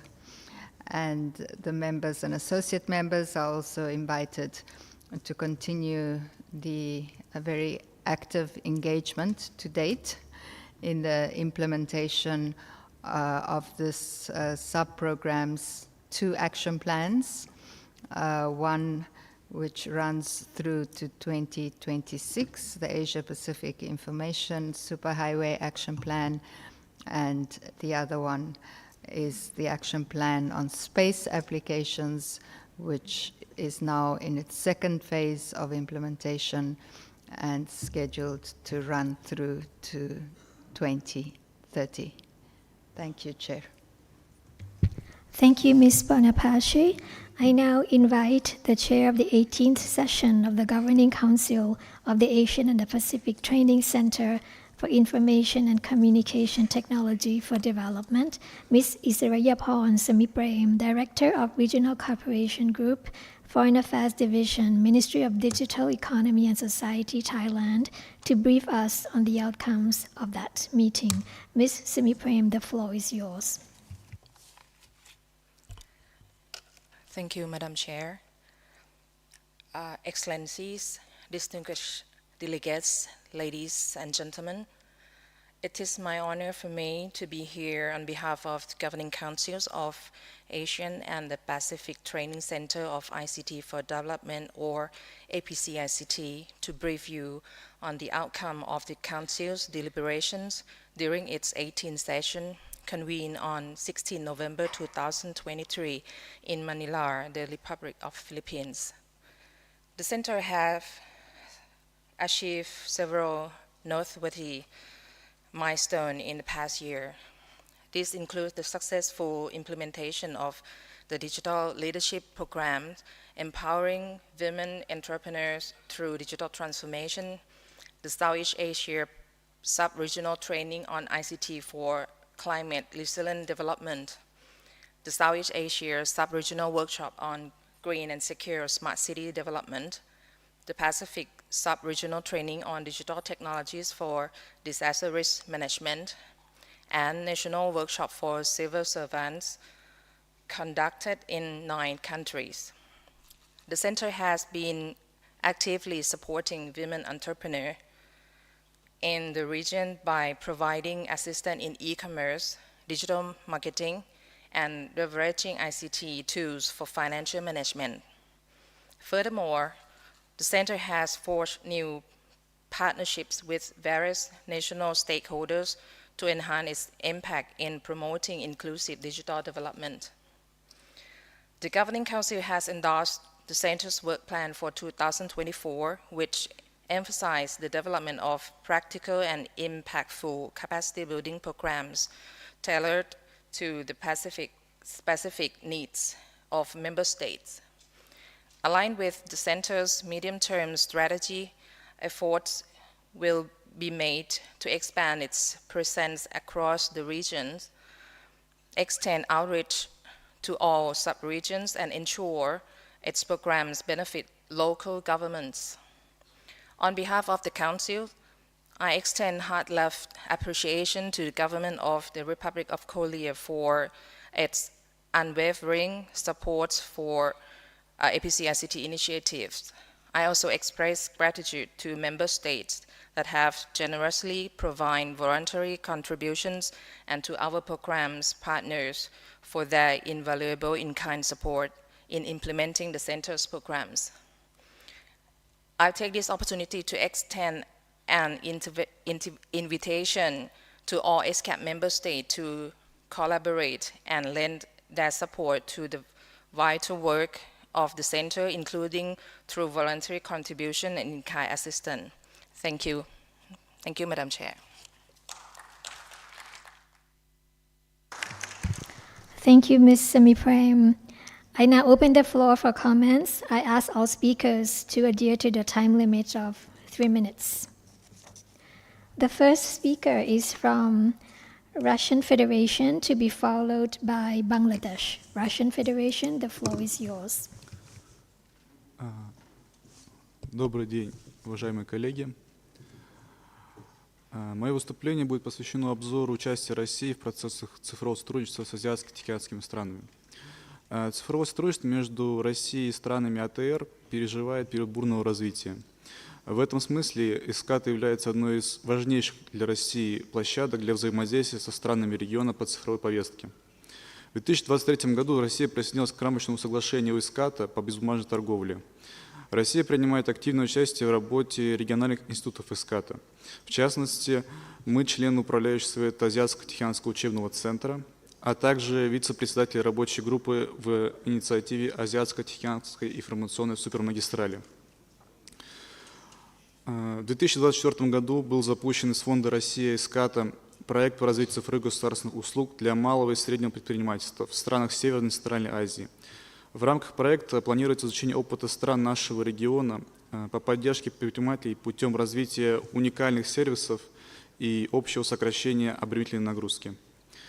Мы заинтересованы в создании партнерств в регионе для обмена опытом, в создании и развитии сервисов, предоставляющих государственные услуги. Призываем все страны поучаствовать в данном проекте, касающемся малого и среднего предпринимательства в Средней и Центральной Азии. В первую очередь мы просим направить свои разработки в область развития цифрового предпринимательства для того, чтобы наш проект получил как можно больше огласку. В то же время и у России есть свои передовые технологии в данной области. Российский портал государственного правительства зашел в топ-5 экосистем по трафику. Более 11 миллионов человек пользуются приложением еженедельно. 100% социально значимых услуг доступны в электронном формате на территории Российской Федерации. Еще одним направлением сотрудничества с Россией может быть широкополосная инфраструктура. Россия обладает самой протяженной оптоволоконной оптической линией передачи в мире, и 90% населения к ней подключено. В то же время у нас один из самых дешевых интернетов. Это 14 место по международным рейтингам. В заключении я бы хотел подчеркнуть, что Азиатско-Тихоокеанский регион – это самый быстро развивающийся регион в мире. Сфера ЭКТ находится сейчас в состоянии стремительной динамики развития. Мы готовы сотрудничать по всем сферам цифровизации и передовым властям технического развития, таким как технологии 5G и искусственный интеллект. Вместе с тем для нас важно, чтобы результаты нашей работы были осязаемы и действительно привели к положительным изменениям у наших партнеров. Поэтому я еще раз подчеркиваю нашу готовность к сотрудничеству по любым вопросам развития и регулирования ЭКТ в целях последовательного и, очень важно, устойчивого развития со странами Азиатско-Тихоокеанского региона. На этом я завершаю свое выступление. Спасибо за внимание. Thank you, Russian Federation, for your statement. Next is Bangladesh, to be followed by Republic of Korea. Bangladesh, you have the floor. Thank you, Madam Chair. Over more than the past decade, Bangladesh has been steadfast in its commitment to leverage information and communication technology to empower its citizens and drive socio-economic development. One of our proudest achievements lies in the establishment of Digital Bangladesh, a vision set forth by our Honorable Prime Minister Sheikh Hasina. Today, we stand tall as a nation where technology serves as a catalyst for change, touching the lives of millions across every corner of our country. Among a number of flagship ICT-based services, Surakha, a homegrown COVID-19 vaccination app, MyGov, a platform for all government services in single addresses, electronic filing system across government offices, digital centers as one-stop service access point for rural citizens enabled saving of 19 billion days, 21.60 billion US dollar, and 12.70 billion visits by citizens over the past decade, making a tangible difference in the lives of our people. In our journey towards building an inclusive, smart Bangladesh, we have embraced innovation at every turn, focusing on 4 pillars: a smart government, a smart economy, smart society, and a smart citizen. ESCAP's Asian Pacific Training Center for Information and Communication Technology for Development has been working in Bangladesh on digital skills for women entrepreneurships led by Bangladesh Computer Council and ICT Division. However, our journey towards smart innovation will continue. As we look ahead, more such initiatives need to be taken, and the government of Bangladesh remains steadfast in its commitment to pushing the boundaries of innovation. Thank you, Madam Chair. Thank you all. Thank you, Bangladesh, for your statement. Next is the Republic of Korea, to be followed by Thailand. Republic of Korea, you have the floor. Thank you, Madam Chair. Distinguished delegate. Since its establishment in 2006, the Asia and Pacific Training Center of Information and Communication Technology for Development, APCICT, has indeed been contributing to global ICT capacity building through a variety of programs. Actively reflecting the demands of member countries in the era of the digital transformations and the rapid changes it brings, APCICT support practical capacity building in ICT for government officials and policy makers. It engaged in valuable efforts for women entrepreneurs in member countries through ICT training. Moreover, based on its solid standing within the region through a substantial record of real achievement over the years, the role of new center has continued to expand. Indeed, this is vividly illustrated by the fact that programs have been formally adopted as training curricula by 27 government agencies from 20 countries. The Republic of Korea welcomes APCICT's medium-term objectives, including the continual development of new programs and their localization. And we would like to take this opportunity to express our appreciation for the Secretariat's ongoing efforts in advancing practical ICT capacity building. As host country of APCICT, the government of Korea has spared no efforts in providing material, financial, and human resources support for its projects and activities.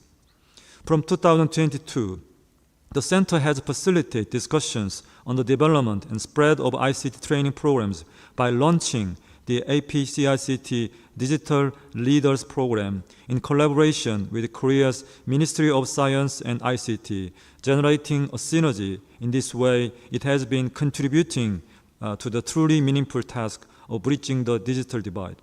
Distinguished delegate, the Republic of Korea, fully leveraging the visibility and strong regional presence of APCICT, is committed to actively support this institution in fulfilling its pivotal role in enhancing ICT capacity building in the Asia-Pacific region. Korea stands ready to play its part to contribute significantly to bridging the digital gap in our region. Thank you, Madam Chair. Thank you, Republic of Korea, for your statement. Next is Thailand, to be followed by China. Thailand, you have the floor. Thank you, Madam Chair. This year's theme, Leveraging Digital Innovation for Sustainable Development, underscores the pivotal role that digital technology and innovation play in driving economic and social progress amidst the global challenges. Thailand's digital journey, as outlined in the Our Thailand Digital Economy and Society Development Plan, is currently in phase 3. We are actively promoting and leveraging digital innovation to its fullest potential. One of our primary focuses is investing in digital infrastructure to enhance efficiency and create new opportunities. Initiatives such as the Go Cloud First policy and investment in technologies like 5G submarine cable, national digital ID, and the cloud system underscore our commitment to seamless integration and technological advancement. Furthermore, we are harnessing new and emerging technologies such as AI, IoT, AR, and VR to revolutionize traditional sectors like agriculture and industry, becoming a smart agriculture and a smart enterprise nation. Our AI agenda includes accelerating the integration of AI services, developing a robust language model for Thai, and fostering widespread adoption of AI and use cases across public and private sectors. Amid our digital transformation, building trust and ensuring cybersecurity are top priority of our agenda. The Ministry of Digital Economy and Society has prioritized combating online scam and cybercrime through the establishment of Anti-Online Scam Operations Center, which collaborate with relevant agencies to swiftly respond to security breaches and educate the public on cybercrime prevention. We also emphasize international collaboration to address cyber threats comprehensively. We call upon member states in the Asia-Pacific region to join forces in preventing online scams and strengthening cybersecurity measures collectively. In closing, Thailand commends the APC ICT for its digital leadership program and also the government of Republic of Korea for your support for this program and including the support for women entrepreneurs in leveraging ICT tools. As we celebrate International Girls in ICT Day on every April 25th, we recognize the pivotal role of bridging the gender and digital divide in achieving SDGs. Thailand reaffirms our support for APC ICT 2024 work plan, which aims to strengthen ICT and digital capacity across the region. Thank you. Thank you, Thailand, for your statement. Next is China, to be followed by the United States of America. China, you have the floor. 谢谢主席。过去1年 ，ESCAP 积极推进信息通讯和科技创新领域合作，推动亚太信息高速公路倡议加快落实，利用数字技术和创新加快实现可持续发展目标。中方对此表示肯定。中国高度重视信息通讯发展。截至2023年底，5G 移动电话用户达8.05亿户，全球行政村通 5G 比例超过80%。中国政府着力推动构建数字包容社会，加快数字政府建设，90%以上的政府服务已实现网上可办。中国保障边缘群体利益，印发实施促进数字技术适老化高质量发展工作方案，对2577家网站和 APP 完成适老化及无障碍改造。中国推进空间技术手段多样化和系统化，在智慧交通、韧性城市、灾害应对、生态环境监测等领域发挥重要作用。中方积极参与区域和全球信息通讯和技术创新合作，在“一带一路”倡议框架下，通过信息化、数字化技术赋能，中欧班列口岸通行效率稳步提升，丝路电商成为多双边经贸合作的新平台，“一带一路”空间信息走廊成为“一带一路”建设新亮点，遥感、导航、通信卫星的应用合作稳步推进。全球发展倡议把数字经济和互联互通列为全球发展倡议的重要合作领域，持续加大对全球发展合作的资源投入。中国 ESCAP 合作基金支持 ESCAP 秘书处开展项目，帮助发展中国家提升数字能力，缩小数字鸿沟，积极落实亚太空间应用促进可持续发展行动计划2018到2030。女士们、先生们，亚太地区是世界上数字鸿沟最大的地区，各方应加强数字合作，用好 ESCAP 等区域平台，携手推进亚太信息高速公路 APIS 倡议、亚太空间应用促进可持续发展行动计划等区域合作倡议落实，加强发展中国家信息通讯能力建设。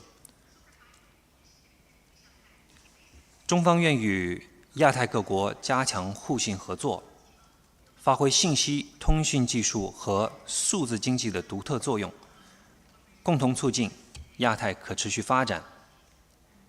谢谢。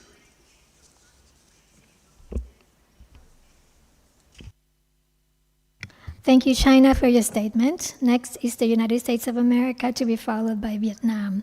The United States, you have the floor.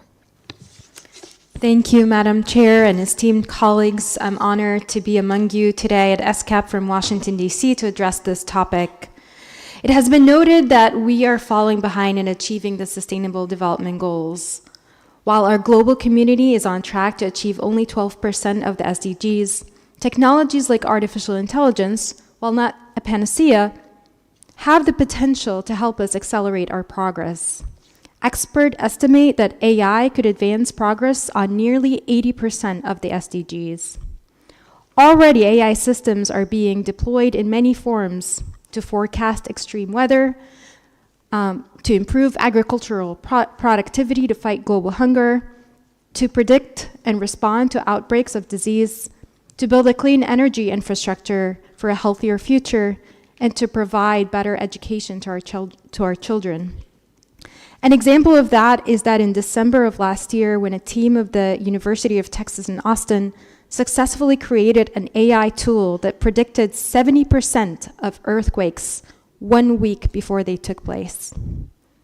AI-powered GPS tools do not only help millions commute around the world to find the shortest route home after a long work day, but they also help reduce energy consumption and protect our environment. Last month, the UN General Assembly adopted by consensus the US-led resolution on seizing the opportunities of safe, secure, and trustworthy artificial intelligence systems for sustainable development. This resolution, co-sponsored by 123 member states, helps ensure that the benefits of AI reach countries from all regions and at all development levels. The United States will heed the call for member states and other stakeholders to take action to cooperate with and provide assistance to developing countries towards inclusive and equitable access to the benefits of digital transformation and safe, secure, and trustworthy artificial intelligence systems, including, among others, by capacity building, closing digital divides, and enhancing the ability of developing countries to address major structural impediments to accessing the benefits of artificial intelligence innovation to achieve the SDGs. We are working to understand best practices, including addressing potential international labor market implications. We are also collaborating with the US private sector as they provide the largest source for foreign direct investments for many countries in the region. Even before this resolution, the United States announced that we will provide $15 million with an additional $21 million from the US private sector and in-kind AI skills training to 4 million people to promote the responsible use and governance of artificial intelligence to leverage AI to achieve the Sustainable Development Goals, which many ESCAP member states will benefit from. We are working with other ESCAP member states together through global and regional programs to realize the promise of AI and ICT for development. For example, the Digital Asia Accelerator in South Asia and Mongolia advance economic development while help businesses use digital technology safely and effectively. We're funding the development of the ASEAN Responsible AI Roadmap to operationalize responsible AI across the region. Further north in the ESCAP region, the U.S. Central Asia Partnership advances digital connectivity objectives of all C5 countries. As we have also noted earlier in the week, the United States is also supporting connectivity projects across multiple Asia-Pacific countries, which was noted as a priority. While there have been notable milestones achieved so far, we know there is much left to be done. So the United States looks forward to continuing to work with ESCAP and its members to accelerate the use of AI to achieve the Sustainable Development Goals. Thank you, United States, for your statement. Next is Vietnam, to be followed by Armenia. Vietnam, you have the floor. Thank you, Madam Chair, for giving me the floor. Excellencies, distinguished guests, ladies and gentlemen, Vietnam is committed to the timely completion of the 2030 Agenda for Sustainable Development while acknowledging that digital transformation and increased access to information and communications technology is essential for our achievement of SDGs. Human resources hold a key role to successfully implement digital transformation, and in recent years, capacity development of the workforce for digital transformation has received special attention from Vietnamese government. Ministries and agencies have gradually built, supplemented, and perfected policies on digital human resource development. However, the process of national digital transformation and digital capacity enhancement for the workforce of Vietnam faces challenges such as the complexity of emerging technologies and the shortage risk of hundreds of thousands of ICT workers. The workforce quality also does not meet the requirements for digital transformation. To address such obstacles, Vietnam has taken steps to strengthen ICT human resources and institutional capacity. In this connection, the United Nations Asian and Pacific Training Center for Information and Communication Technology for Development, APCICT, has collaborated with Vietnam's government to strengthen ICT human resources and institutional capacity in our country. In 2023, more than 1,000 of women entrepreneurs and hundreds of participants from relevant ministries, business associations, Vietnam Women Union, business support organizations, media agencies, and journalists participated in online and offline training courses in enhancing digital skills and application. Distinguished delegates, the United Nations and ESCAP has a crucial role to make in strengthening collaboration among countries, international organizations, and stakeholders in different aspects of sustainable development, especially knowledge and practical experience sharing and capacity building for member states. Vietnam stays committed to its people-centered development policy by making greater efforts to create an inclusive digital society. We highlight the need for the empowerment of women in technology and digital transformation.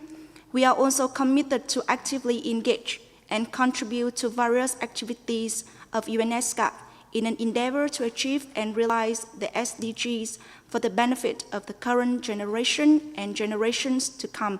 Thank you, Chair. Thank you, Vietnam, for your statement. Next is Armenia, to be followed by Indonesia. Armenia, you have the floor. Thank you, Chair. Let me start by thanking Secretariat for preparing and presenting the documents.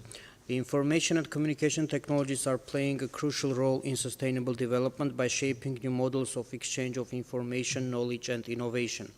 Armenia attaches great importance to the global solidarity and strengthening of international cooperation to ensure access to sustainable and affordable ICTs, open internet, and promotion of digital connectivity for all, to reduce inequalities and enable the full realization of economic and social rights. We fully share the idea that a comprehensive human rights-based approach is crucial to combat online violence against individuals in vulnerable situations, safeguarding rights such as freedom of expression, privacy, and data protection. As a landlocked developing country with structural constraints, the government of Armenia prioritizes the development of high technologies and innovation. In 2023, the turnover in high-tech industry recorded 44% increase. Digitalization strategy of Armenia prioritizes the data-driven and inclusive digital transformation of the public administration system and economy and creation of common standards and digital environment, aiming to ensure high quality of public service delivery, development of broadband and telecommunication infrastructure, increase the competitiveness of the private sector, as well as the creation of digital skills workforce with a special focus on vulnerable groups, especially women and girls. In March 2024, the first session of the Science and Technology Development Council of Armenia was held, in which the draft strategy of the development of science and technology was presented. Through this format, a greater involvement in the development of strategies with the participation of the representatives of the sector, the government, and the Parliament's partners is ensured. 5 following branches have been identified in the draft strategy: artificial intelligence and machine learning, microelectronics, advanced robotics, quantum technologies, biotechnology, and sciences, which contain educational, scientific, and industrial components. Madam Chair, continuous efforts in the area of overcoming challenges related to the digital divide is another important direction of the government policy. It is important to unlock the potential of digital technologies to come up with innovative solutions in promoting empowerment of women, ensuring their equal and full participation in social and economic life. Armenia stands ready to share its good practices and actively cooperate with international and regional organizations and their member states in advancing common goal of maximizing ICT potential for the benefit of achieving SDGs. I thank you. Thank you, Armenia, for your statement. Next is Indonesia, to be followed by Japan. Indonesia, you have the floor. Thank you, Madam. Esteemed Chair, distinguished colleagues, we would like to thank ESCAP for initiating and encouraging the acceleration of the use of technological innovation in accepting the SDGs in the Asia-Pacific region. Indonesia has seen this initiative and as an effort to accelerate together with ESCAP.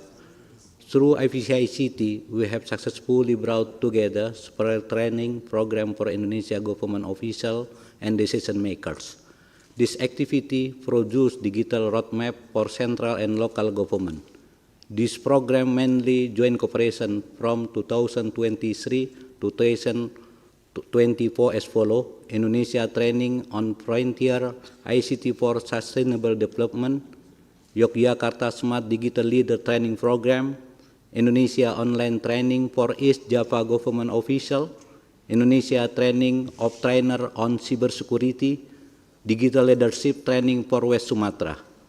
We are also remind as part of accelerating the use of digital innovation, the existing of the Jakarta Ministerial Declaration on Space Application for Sustainable Development in Asia and the Pacific to encourage the members to accelerate implementation of Phase 2 of the Asia-Pacific Plan of Action on Space Application for Sustainable Development. The space application significant contribute to 14 goals and there are 37 targets. They are priorities by the space community for the Asia-Pacific region. We are developing the integrated GoMimo platform, geoinformatic multi-input, multi-output, that applies remote sensing, the geospatial technology for multi-object, such as for crop monitoring, environmental and disaster mitigation. I believe that we are moving in the right direction to achieve sustainable development by continuing collaboration among member countries with the facilitation of ESCAP. Indonesia look forward to actively cooperating with ESCAP in strengthening of sustainable digital innovation ecosystem. Thank you. Thank you, Indonesia, for your statement. Next is Japan. Japan, you have the floor. Thank you, Madam Chairperson. Japan's newly revised development cooperation guidelines adopted by the Cabinet in June 2023 acknowledges that digital innovation is directly linked to all development challenges and that it is a key driver to achieving high-quality growth. Japan will strive toward promoting reliable and free flow of data, or data free flow with trust, as well as to address challenges through data utilization and implementation of digital technology in various aspects of society. At the same time, measures will be taken to address the digital divide and vulnerabilities, or the need for cybersecurity arising from new technological advancements. Japan strives to actively propose cooperative solutions to help realize a society that can receive the benefits of digitalization safely, fairly, and stably. An expert from our country, Motoko Kotani, Vice President of Tohoku University and an advisor to also the Minister for Foreign Affairs, was appointed as one of the committee of 10 composed of civil society, private sector, and scientific communities from around the world appointed by the Secretary General to provide views, guidance, and advice in preparation for the STI Forum and briefings to the high-level political forum. Japan thereby hopes to help advance discussions on science, technology, and innovation for sustainable development within the framework of the United Nations and strive to enhance support for developing countries in the digital field. Thank you very much. Thank you, Japan, for your statement. Would any other delegation like to take the floor under this agenda item? I see none. Let us proceed with agenda sub-item 4 bracket J on statistics. May I invite the Director of the Statistics Division, Ms. Rachel Joan Bevan, to briefly introduce the documents pertinent to this agenda item. Ms. Bevan, the floor is yours.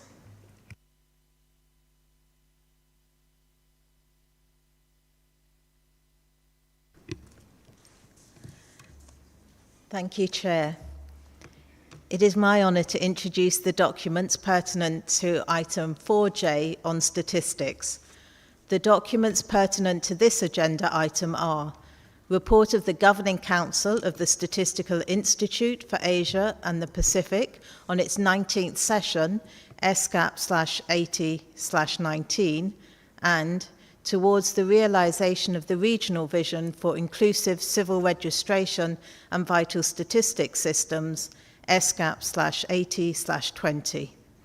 Document ESCAP/80/19 on the report of the Governing Council of the Statistical Institute for Asia and the Pacific on its 19th session provides an overview of the Institute's performance in 2023 and the proposed work programme of the Institute for 2024 and will be introduced by the Chair of the Governing Council.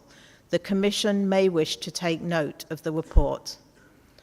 Document ESCAP/80/20 Towards the Realisation of the Regional Vision for Inclusive Civil Registration and Vital Statistics Systems provides a summary of the discussions held during the 9th meeting of the Regional Steering Group for Civil Registration and Vital Statistics in Asia and the Pacific. The group recommends that the Asia and Pacific Civil Registration and Vital Statistics Decade from 2015 to 2024 be extended to 2030 and highlights the importance of the 2024 review of progress, encouraging members and associate members of the Commission to provide inputs to the review. The Commission may wish to take note of the recommendations and provide further guidance to the Secretariat and the group. Thank you, Chair. Thank you, Ms. Bevan. May I now ask the conference room officer to play the video message from the chair of the 19th Governing Council of the Statistical Institute for Asia and the Pacific, Mr. Mohammed Uzair Mahidin, Chief Statistician, Department of Statistics, Malaysia. Assalamualaikum warahmatullahi wabarakatuh and very good morning. Chair, distinguished ladies and gentlemen. Malaysia, as the chairman of 19th session of Governing Council of the Statistical Institute for Asia and the Pacific, would like to express our gratitude for the invitation to give a briefing at the 18th session of the Economic Social Commission for the Asia and the Pacific. The 19th session was held on the 13th and 14th December 2023 in Kuala Lumpur, Malaysia. During the session, Council members reviewed the performance of Institute in 2023 and the proposed work program and financial plan for 2024. The Council also discussed the formulation of the strategic plan of the Institute for 2025 to 2029. In 2023, the Institute trained 2,593 participants in 28 training courses as the 31st October. The Council shows appreciation to the Institute for restarting face-to-face training courses with collaborating agencies within the region. The Council also appreciated the Institute for developing training material and promoting e-learning courses. In the work program and the financial plan for year 2024, the Institute proposed 38 training courses, seminars, and workshops, including 20 new courses, both face-to-face and the web-based. The Council endorsed the proposed work program and financial plan.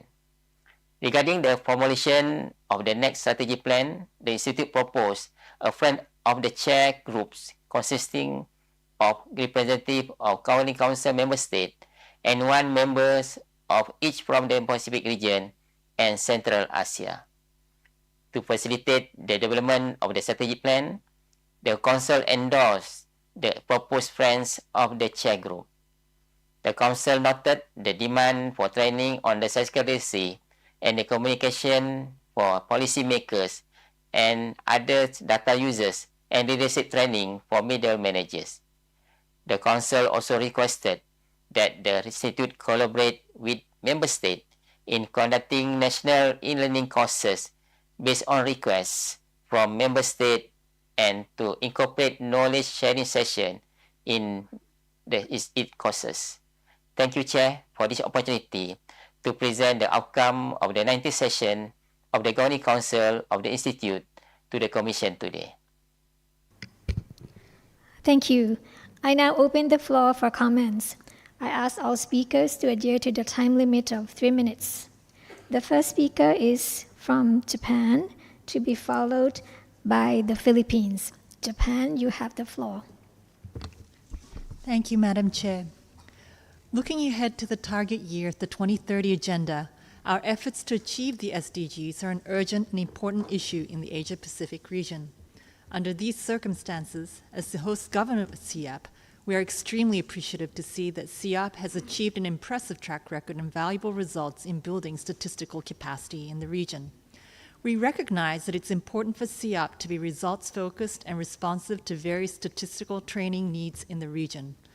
From this point of view, as can be seen in the final recommendations and decisions of the 19th ESCAP Governing Council, we stress that it's essential for ESCAP to continue to update its courses and routinely acquire talented staff with the relevant expertise to match current and emerging trends in official statistics, as well as the ever-evolving training needs of member and associate member countries. Japan, as the host governor of ESCAP, is highly grateful for the contributions to ESCAP made by ESCAP members and associate member states, as well as by international organizations. These contributions are in recognition of and thanks to the tireless efforts of stakeholders, including the director of ESCAP and the ESCAP Secretariat, and also evidence of the in-depth understanding among the contributing countries and relevant international organizations of the value of ESCAP's training programs based on needs in the region. Japan, as the host government of ESCAP, strives to provide as much cooperation and support to ESCAP as possible. We have secured cash contributions again to ESCAP for 2024, in spite of the difficult and uncertain economic situation which has hit all member states since the pandemic. In terms of Japan's in-kind contributions, we'd like to continue to help systematically improve the training environment so that ESCAP can respond appropriately to various training needs. Lastly, we would like to stress that the expansion and diversification of financial resources is essential for the implementation of ESCAP training programs, especially as ESCAP responds to increasing training needs. As I mentioned earlier, while we are making our best efforts to support ESCAP as the host government, we hope that ESCAP member and associate member states can also join in our efforts to fulfill cash and in-kind contributions with a view to ensuring the stability and sustainability of ESCAP's training programs. We also welcome each international organization to provide further support to help strengthen ESCAP's programs. Thank you very much. Thank you, Japan, for your statement. Next is the Philippines, to be followed by Bangladesh. Philippines, you have the floor. Thank you, Madam Chair. The Philippines recognizes the transformative potential of digital innovation for effective monitoring of Sustainable Development Goal indicators. We are actively pursuing several technology-driven initiatives to enhance data collection, analysis, and policy formulation for achieving the SDGs. The Philippines utilizes the National SDG Tracker developed by ESCAP to monitor SDG pace of progress at the national and subnational levels. The tracker highlights areas requiring focus and informs the creation of regional catch-up plans through the Every Policy is Connected tool, also from ESCAP. This tool helps facilitate policy data dialogue, aiming to identify policy priorities as well as data needs. We are continuously exploring innovative data collection methods in generating official statistics for the SDG indicators. On agriculture and fisheries, the use of satellite imagery and machine learning during the Census of Agriculture and Fisheries conducted in 2023 was pilot tested for selected provinces. This aims to provide modern solutions for census validation data vital for informed policymaking. On price collection, we are exploring the use of web scraping to collect commodity prices for the estimation of consumer price index and inflation rate in the National Capital Region. This complements traditional face-to-face data collection, supporting comprehensive and timely price monitoring. This year, the Philippines released the 2021 city and municipal level poverty estimates using the small area estimation technique developed by the World Bank. This approach integrates survey and census results as well as big data on nighttime lights, producing reliable estimates for poverty reduction programs implemented by the Philippine government. Aligned with the Universal Declaration of Human Rights and the International Covenant on Civil and Political Rights, the Philippines has made significant strides in strengthening the right to identity, a cornerstone of the SDGs. We are exploring the open civil and vital registration system, which streamlines birth and death registration by linking government systems. This not only improves accessibility, but also provides real-time data for decision-making. Moreover, the Philippines became one of the pioneers in Asia in measuring the digital economy using a Philippine-developed framework linked to the system of national accounts. This framework, inspired by international initiatives, has generated annual digital economy figures since 2022, contributing to policy formulation in line with SDG Goal 8, which is on decent work and economic growth, and Goal 9 on industry, innovation, and infrastructure. The Philippines calls upon member countries to strengthen cooperation and actively share best practices. By working together, we can leverage digital innovation for the SDGs, ensuring a more sustainable and equitable future for all. Thank you, Madam Chair. Thank you, the Philippines, for your statement. Next is Bangladesh, to be followed by China. Bangladesh, you have the floor. Thank you, Madam Chair. I'm delighted to address you on the pivotal role of statistics in shaping the development landscape of Bangladesh. The Bangladesh Bureau of Statistics, BBS, as the national statistical organization under the Statistics and Informatics Division of the Ministry of Planning, shoulders the responsibility of collecting, analyzing, and disseminating official statistics across various sectors, including population, health, economy, agriculture, and more. Governed by the Statistics Act 2013 and guided by the National Strategy for the Development of Statistics, NSDS, and the National Quality Assurance Framework. BBS ensures the availability of reliable data to support policymaking and development efforts. The adoption of the first NSDS in 2013 marked a significant milestone in Bangladesh statistical development, focusing on modernizing data collection process, enhancing data quality, and aligning practices with international standards. As we move forward, the drafting of the new NSDS for 2024 to 2030 aligns with our commitment to the Sustainable Development Goals and underscore our dedication to evidence-based planning.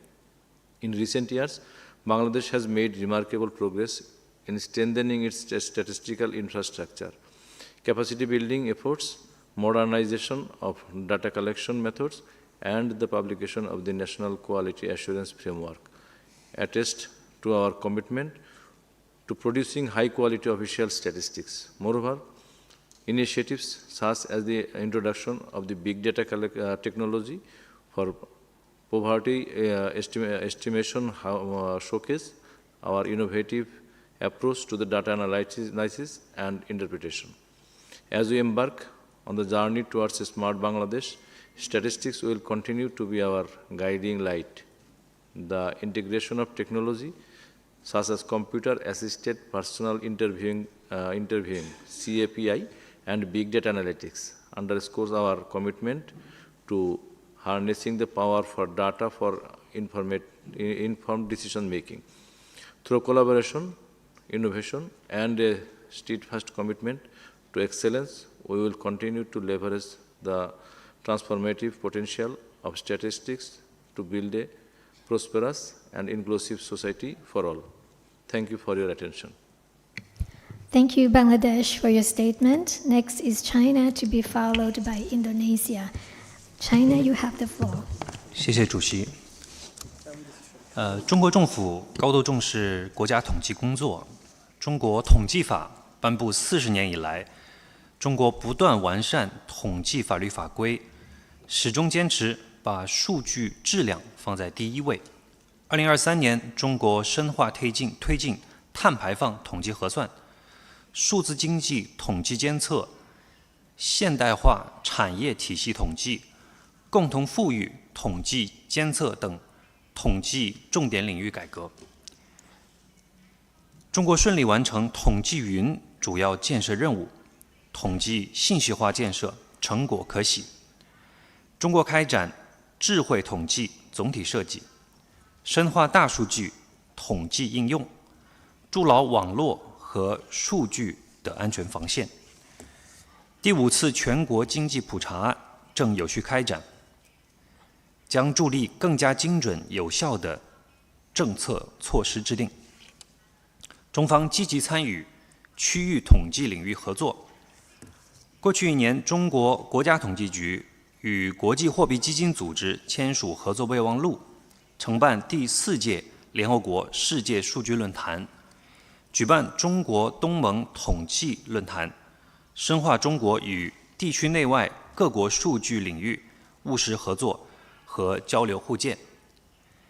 联合国大数据全球平台中国区域中心成立3年来，积极推动将大数据和数据科学应用于官方统计和可持续发展目标落实。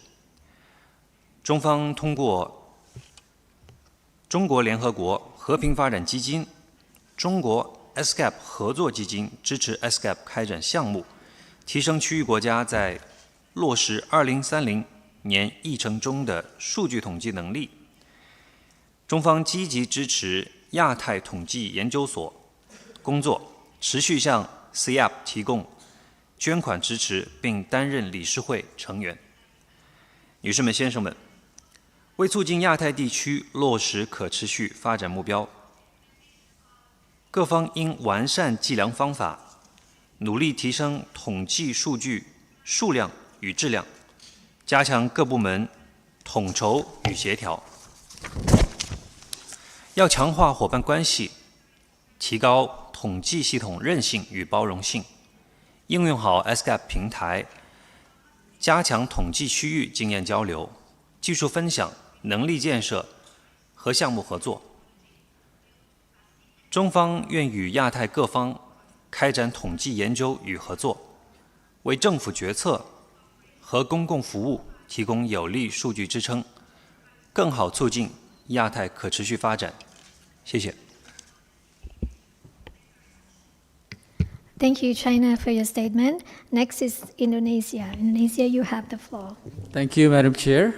Indonesia, as the largest archipelagic state, stretches from the Indian Ocean to the Pacific Ocean, is governed at the national, provincial, regency, and municipal level. The need for a simplified and one data policy is a must for a country with a geography like Indonesia.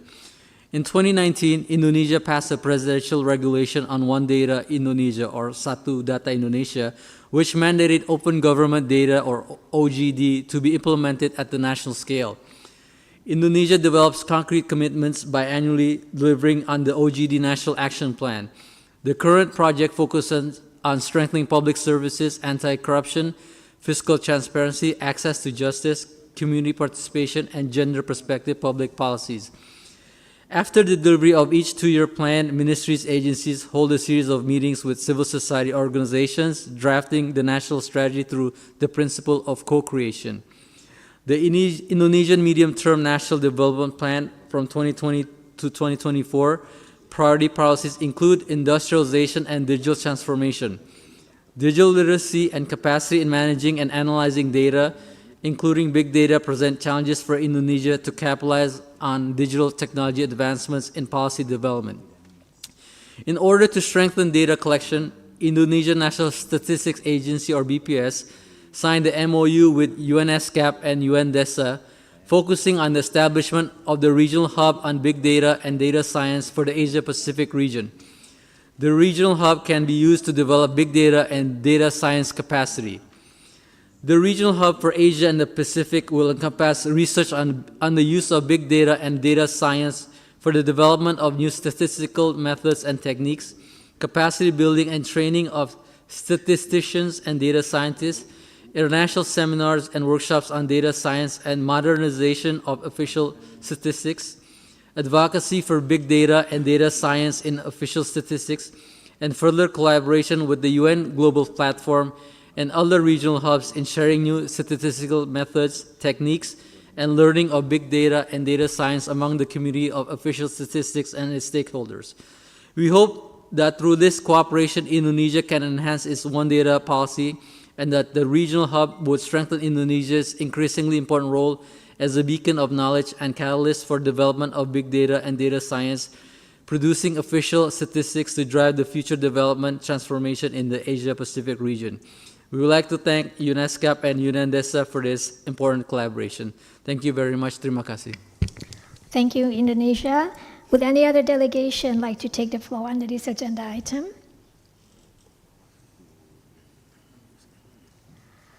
I see none. This brings us to the end of the allotted time for today and the conclusion of agenda sub-item 4, bracket J.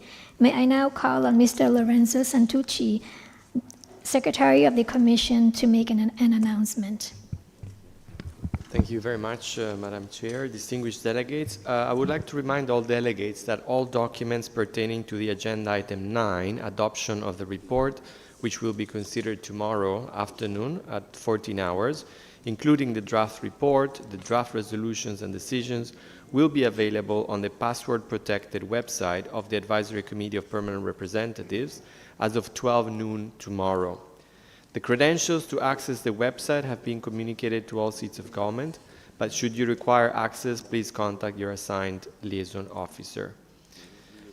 Turning to the evaluation, the Secretariat wishes to also remind participants to please take a few minutes to complete the online survey that was uploaded to the Commission website under the Overview tab. And you will also see a signage at the entrance of this conference room providing with the link to the survey and the QR code, and the same information has been provided to your delegation through your liaison officer. We kindly ask each delegation to please complete the questionnaire, as your feedback is very valuable and helps us improve the quality of our services and the support to delegations. We thank you in advance for taking the time to complete the survey. Thank you. Thank you, Secretariat. We will resume our discussion tomorrow, Friday, 26 April at 9 hours Bangkok time sharp, to take up agenda items 5 through 9. The meeting is adjourned.